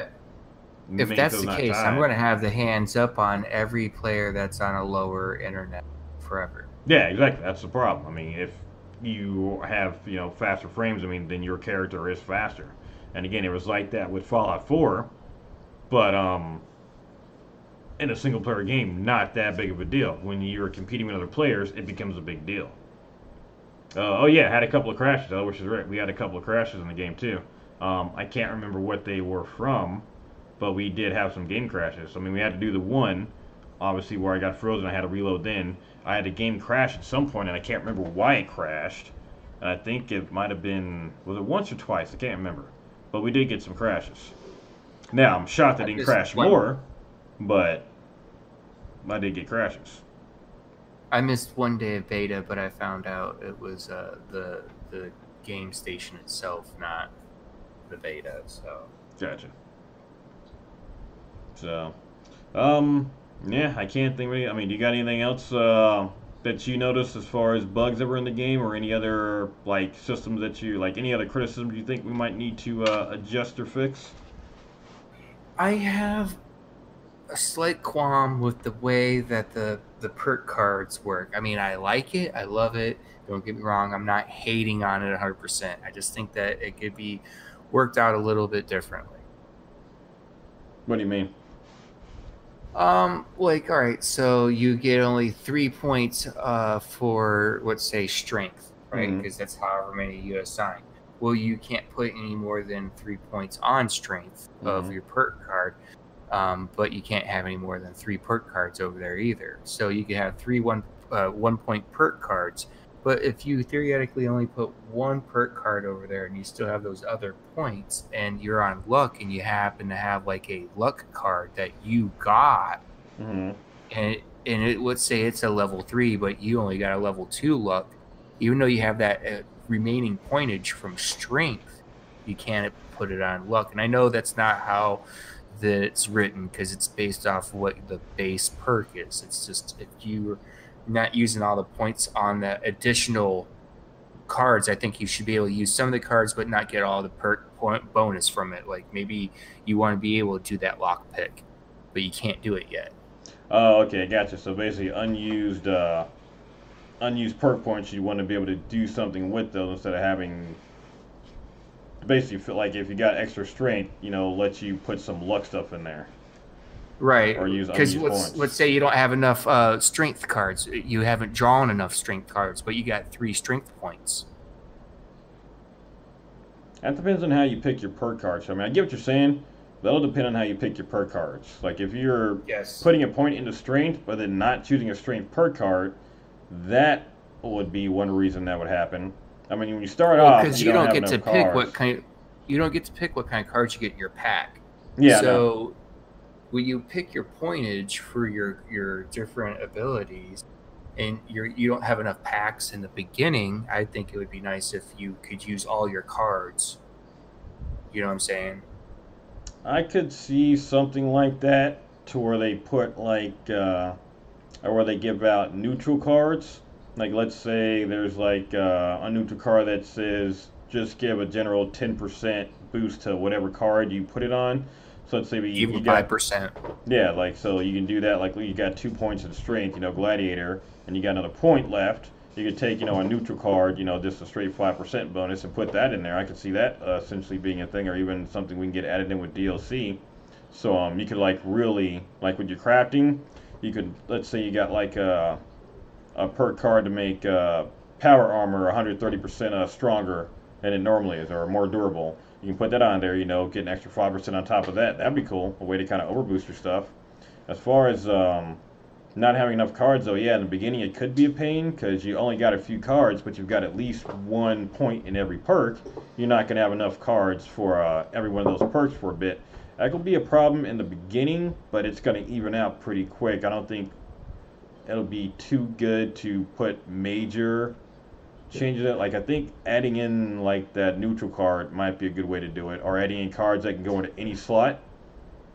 Like even if it's just add extra 5 carry weight, and you can put it in any slot. Not a huge bonus, but it's something, and you can use that extra space for it. That's one of the things. Go ahead. Each slot has a maximum 15-point cap too. Yeah.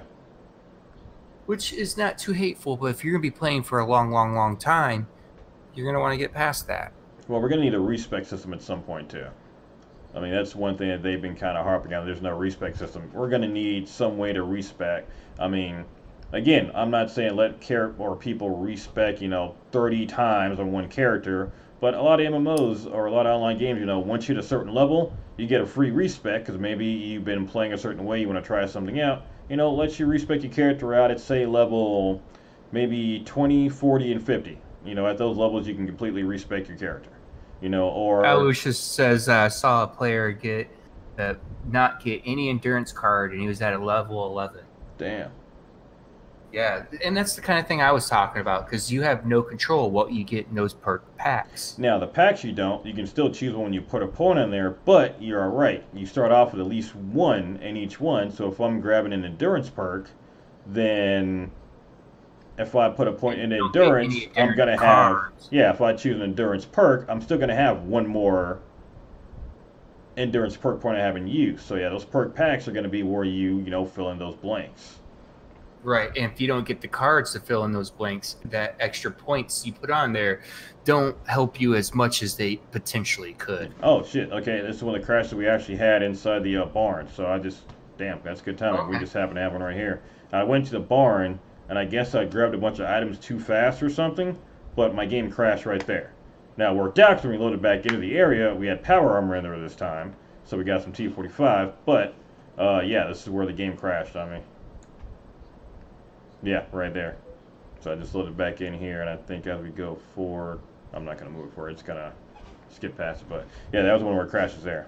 But I do get what you're saying about the perk cards, but I think respecking is going to be probably either respecking or those neutral cards are going to be a way to fix both of those issues. Either one of those I think would work.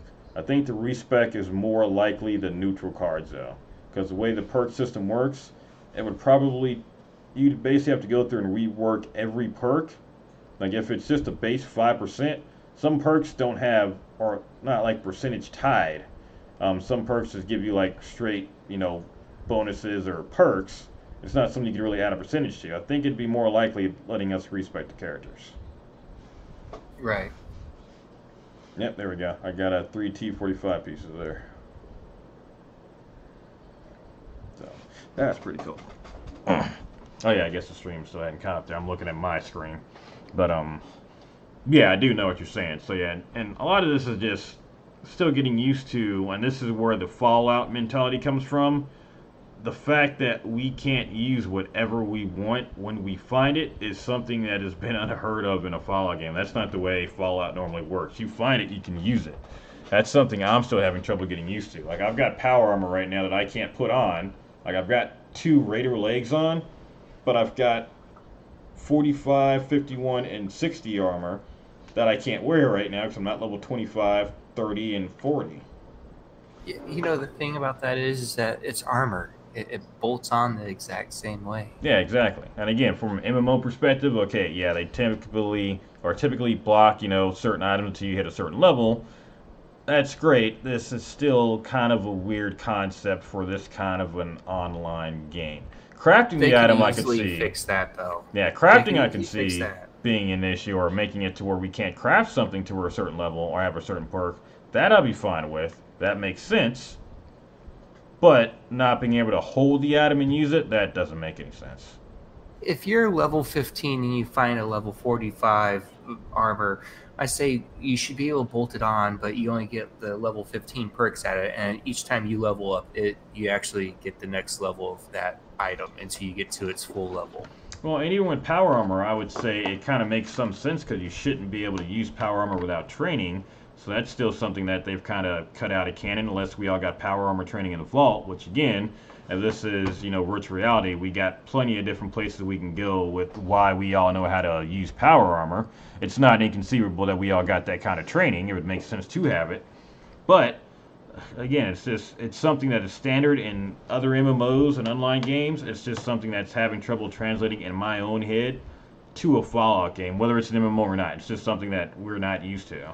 But it is standard in basically every other online game. He never even received an endurance card. No, that's right. He already had that. I thought he put it on it twice. But, yeah, that's just a weird one I'm having a little bit of trouble grasping. I mean, I'm used to it. I've still got plenty of stuff I can't use right now, which is annoying, but that's how it is when I'm playing any other game. So. You there, Elijah? Yeah, I'm here. Okay. No, I'm here. Don't forget the 40mm. It's just big shotgun, more or less. Oh yeah, we got a 40mm grenade launcher that we couldn't use. I ended up having to break it down – just because we were out of space. So that I found a minigun, I found 2 missile launchers, and we had to break them See, down. I just to wasn't make even reserves. scavenging. I was totally just on the straight up explorer. I wanted to see the places I could. That's kind of, I mean, we explored a few places. I had specific stuff I wanted to look at. Again, I'm a huge Power Armor player, so I've been trying to figure out a way to get plenty of cores to run them. The problem I'm running into, cores technically last longer, but I'm finding a lot of cores that only have a half charge on them when you get them. So Yeah, you're gonna be able to break out. them down and condense them. So luckily, like I said, It's I've gonna found become a a way. problem once they have the jetpacks for the power armor. I mean, it's not gonna be a problem for me. I mean, I found a way to farm them unless they nerf it, which is what I'm thinking is gonna happen. So I'm gonna be farming up plenty of cores when I got a chance to do so when the game releases. I'm gonna be farming up a lot of that stuff, cores, power armor, all that. But yeah, I mean, it's not really an exploit if a creature drops the dang thing. But either way, I can still see it getting nerfed to being going from 100% chance of getting them to maybe a 50 or a 10% chance. That'll be annoying, but it is what it is. I mean, they might try to put more emphasis on those workshops. I got a power plant up and running 100%. I still couldn't get the damn fusion core critter powered. The power plant's supposed to power up the fusion core maker. I still couldn't get it running. I had to use my own generators to do it, and I only had enough stuff to make 8 generators. I eventually gave up. So it takes 100 power to power one of those things. And I did all that solo too. The only thing I didn't like about doing the missions, the events, is that they would spawn the walkers or scorched or whatever, like from nowhere to 6 feet right in front of the thing that they're trying to attack. Like, poof, it wasn't there, but now it's there. See, the thing that annoyed me is I never knew what side they were going to come from. So I'd have defenses set up in one spot, thinking they're going to come from the front, and they're all coming from the side. So that's something that, Right. again, it makes sense, I guess, just be ready to be attacked from anywhere, but it's something that annoyed me. I think that's more my own fault, because I'd seen that already happen before, but I had still assumed, hey, maybe they'll just attack from this side, and they were always coming from a direction I wasn't prepared for, so maybe they just purposely attack from the side you're not ready for. I mean, who knows? I mean, that'd be smart, attack from the weakest side. That's what we do in real life. I mean, if I was trying to raid somebody, attack from the weak spot, but, yeah, I mean, I did the food event one where you got to do the food factory, and literally you would protect one food machine and you turn around and you could watch them poof right in front of the one below you, which is fine. I mean, you got to have something to attack and something to do, but they should actually make them come in from outdoors, like they're coming from somewhere. Don't make it, res or poof or generate right there in front of you magically like Harry Houdini. Defense towers, I wish you said, yeah, defense towers would help out a lot for the issues I had. And yeah, that makes sense. I think I ended up doing the power plant one, and I ended up doing another one at a farm. I think it had like copper and stuff there, so I did those 2 events. I think I did the power plant one twice. But those are the ones I ended up doing. I usually try to avoid them and taking over those spots, because I was paranoid other players were going to come attack, especially the power plant one. I was nervous the entire time, but the plant I took over was way in a higher end part of the map, so no one ended up coming to mess with it. I got the entire thing repaired, 100%. Still couldn't get the power going or figure out what it was, but I got, that's one cool thing I did get. I'll tell you off stream what I got, but I got a blueprint for something really cool. Cool. Yeah, that's I don't know, we'll see how things work. And they might tweak that again. A lot of this stuff is just going to be general tweaks for an online game. Again, differentiating is a damn word. Differentiating those from the damn bugs in the game, I think, are paramount too. I mean, there's one thing. I mean, it looks like they're spawning there on purpose. They want them to spawn there. Okay, great. That's what you wanted them to do. Let's change that to where they're spawning outside. Okay, that's just something to adjust. A bug is the damn game is crashing. I can't turn around in the airport without my game, lagging behind by 2 days. And monsters floating at me or not moving when we shoot them or registering a hit. Those are bugs that got to be fixed. Getting frozen in by the power those armor. standards, I only had 2 bugs. One was where enemies were not activating when you were interacting with them, shooting them, attacking them, whatever. and the other was the time I told you I jumped out of a place and had my gun disappeared.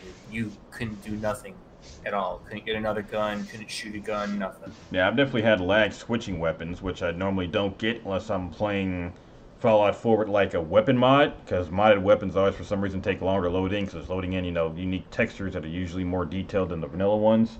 But yeah, whenever I switch to my shotgun, I would always get some lag, or switching my hunting rifle. Didn't have that much of an issue with the smaller weapons, but switching to my shotgun and hunting rifle usually gave me a couple seconds lag. I think once took about 5-10 seconds to switch over, but it is what it is. And then I kept having an issue with my shotgun when I was reloading it. It would only reload one bullet at a time when I hit reload, and then stop. Like I didn't fire it, I would hit reload. It would fire once. Or it would reload one bullet. What was it? A Caravan shotgun? No, yeah, it was just a regular shotgun.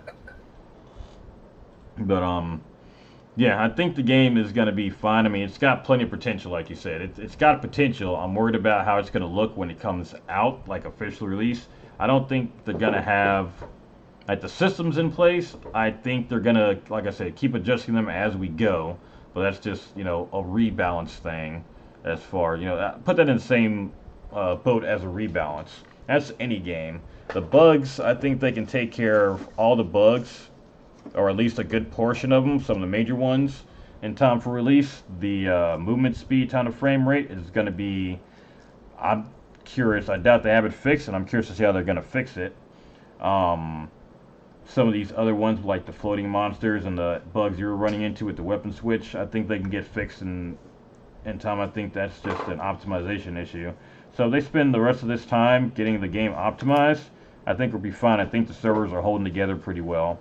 I think we'll be fine as far as launch, as far as what the game's supposed to be, but I am definitely curious to see what it's going to end up being, a couple months from now. Yeah, absolutely. I do believe the first few months will be the most roughest, and it'll get a lot more hate thrown upon it.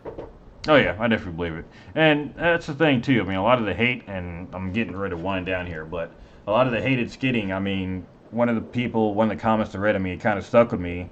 And it's somebody on one of the channels that was basically saying, hey, stop giving the game hate for hate it doesn't deserve. So it was like, the people that don't want to play the game aren't going to be interested, just going to hate the game no matter what. I mean, that entire comment section was full of people that were excited about the game and were honest, like, okay, this isn't a Fallout, single player game. This is a multiplayer game. This is what I want. I played it. I'm enjoying the game. Everyone who's played the game that I've seen so far, for the most part, aside from some of the bigger YouTubers, if they play the game and they're typically enjoying it. I mean, there are some that don't. Okay, they tend to just, get their money back and they're done with it. They didn't like it. The people that are liking it are really liking it. It's their type of game. So, fuck it. Let us have fun. Some people that are hating on it are also digging into Red Dead a lot right now. And they're like, why would I want to play this when I could play Red Dead? Yeah, and there's no problem. You want to play Red Dead or any other game, play Red Dead. I mean, Red Dead 2 is huge. I mean, I never played 1. Oh, it's an amazing game. Yeah, I mean, I should play it at some point. I mean, I was kind of steered clear of games like that. I mean, it's still one I probably would enjoy playing. I'm not a Western fan, but it is a fun game to play. And my biggest complaint about that thing is I get tired of watching my horse make road apples. Yeah, I can see that being a big problem. I'm telling you, it's like every 32 seconds when you're on your horse, and it takes forever to go somewhere, which is realistic. Yeah. Realism's awesome. Yeah, like I said, I think a lot of this is just the timing of the release of this game. I think if it got released a year ago, people would be freaking splooging everywhere about the game. I think now it's just with the gaming climate, with pay-to-win games everywhere, with Red Dead coming out, with... If they would have waited for Red Dead, but announced it at Thanksgiving, like, it kept their lips completely shut and didn't say a single word. Mm-hmm. It said, guess what, guys, just in time for Christmas this year. Oh, yeah. With all your friends. It would have gone over 1,000 times better. I think so, and I think maybe if they had released it a couple of months earlier, too, I mean, obviously it wouldn't have been a time, but if they had got this out a couple months earlier, I think it also would have been fine, too. Like, if this had been a beginning of the year release versus, like, especially when Battlefront 2 came out, if they had released around that time, I can almost guarantee would have done a lot better. They probably would have got a little bit of crap over those microtransactions too, but the fact that they weren't loot boxes and were cosmetic only, people were a lot more forgiving over those than anything. I think if this was a game that came out last year, it'd be huge. Right now, I think they got a bit of an uphill battle, but I think if they got people like Ninja on board and Rick and Morty, I mean, that's huge popularity right there. So Did people you on see the about it. live action trailer for Fallout 76 yet? Oh, the one where it had the song and the chick was spinning around shooting. It looked pretty cool. Now, imagine that's how it got introduced for the very first time, right about Thanksgiving time. How big that game would have sold at Christmas. Or do You we know got nothing. Nothing's ever been said about it, and then all of a sudden, there's that commercial. Well, I'm trying to think. Is there any other big game? Wait, I wish you don't like horse love. Do we got anything else that's been announced for Christmas that's like big? I can't think of anything. Yeah, I can't think of No, I any other can't think of games. anything Yeah, either. usually I'm probably gonna start waiting until this month to start announcing stuff. But I can't think of any other huge. I mean, Red Dead and Fallout 76 have been the two huge games to talk about for this season. I mean, obviously, Red Dead's got a ton of good publicity. Fallout 76 is on both sides of the spectrum. Either you love it or you hate it. I can't think of anything else that's. I mean, I'm sure there's been stuff that's been announced. I think this has gotten overshadowed by these two games. I really feel like even though let's say you hate Fallout normally because you're not a single player game, but you like to play SOCOM or something like that, but you're getting tired of all these army games all the time. And then you got introduced to this, and you could play with your friends, and you could squad up and go do some weird, wacky, zany stuff with guns. Mm-hmm. Hey, I think it does. It can have appeal to everyone if you look at it the right way. Yeah, they can work on the gunplay a bit better too. I mean, Fallout has never really been a super first-person shooter. I mean, I know they've introduced first-person shooting into it, starting with 3. It's still not as polished as like a Call of Duty or a Battlefield as far as the gunplay. I mean, it's still passable when the shots actually land. But yeah, I think this is, I mean, potentially a way to introduce people that are into shooters to the Fallout series, which is what 4 tried to do too. They put more of an emphasis on first-person shooting and less on the RPG elements, which, okay, fine, but don't take away from the RPG too much. But Right. I think I don't want the shooter to be. I don't want it to be too much like a shooter because the gun should be degraded. The ammo should be degraded. It shouldn't be as accurate. well, until you make your own guns too. I mean, I can see it up to a point, the weak ones, but I mean, once you start making your own higher level stuff, I mean, there's been new games made, or new guns made, even in New Vegas. I mean, the gun runners. I mean, they were fabricating brand new weapons from scratch. So I mean, those should be fine. We can make our own weapons and ammunition in games. So stuff you find, yeah. I mean, it would make total sense if the bullets, and even then, not even all of them. You'd be surprised how long a round will last and still be good to use without any issues. Yeah, some if it's you find them in really damp areas where they weren't really stored right. Yeah, that can be degraded or pretty screwed up. But yeah, some of them can be hit or miss. But you'd be surprised how long some ammunition can actually be stored and be all right. Right. But overall, like I said, still excited. Like I said, thank you for coming on to the call with me. I'm still planning on doing one more big discussion. I'll have a few. Like today, we were kind of talking in general. I'm gonna have some set talking points to discuss on the next one whenever Jami is good to go. I got a message back from Axel. I'll look that up here after this. I'm not gonna pull that up on stream, but yeah, we're gonna have one more big discussion about this before the game comes out. It'll probably be closer to the end of the week, I think, after the final beta. So we'll see how Friday or the weekend does. It'll probably be whenever. Well, it'll have to be when everybody is off work, and we'll do one more final discussion, see how the game looks with the patches we've gotten, if it's a little bit better, what we think about it, how we're still feeling about it, and we'll see how the Ninja and Rick and Morty thing does. I kind of want to, with all the big game publishers kind of hating on 76 right now too, and they are. I got a really big suspicion that once Ninja and the Rick and Morty and the rapper and everybody played it, I bet anything that the game journalists change their tune real quick to kind of fit in with the pop culture, and everybody starts slobbing down on this game, as it were. I bet that kind of changes some minds. Probably, I agree with that. And 76 fits groups like Zombies Like Love exactly. I mean, the game is made for friends to play with. I mean, you can go in solo, you can play with friends, but it is definitely made to play with friends. And that's the whole concept of it, and that's what makes it so exciting. Exactly. So, all right, we're gonna go ahead and end the stream here. Again, thank you, King, for joining the discussion. You want to tell everybody where your channel's at? Go ahead and pimp yourself out there. Oh, awesome! Thank you very much. You can find me on Twitch and on YouTube. I have not been putting out too much stuff, but that's going to change. Okay. Thank you very much, guys. All right, what's your YouTube channel? It's King Royal, the Clueless Gamer. Okay. On YouTube. All right, and same for Twitch. Twitch. I'm universal all the way across. I'm on Steam, Discord. Good stuff. Good stuff. All right. Or thank you again for coming. And again, this was We Will Land Entertainment with our gift, a gift of our guest, King Royal, the Clueless Gamer. We'll have, like I said, one more discussion near the end of the week. We'll go over a few more choice topics. I'll pick some questions out from our streams. I'll get some questions from Jami and some other people who haven't played the game before and get their opinions. We're going to try to get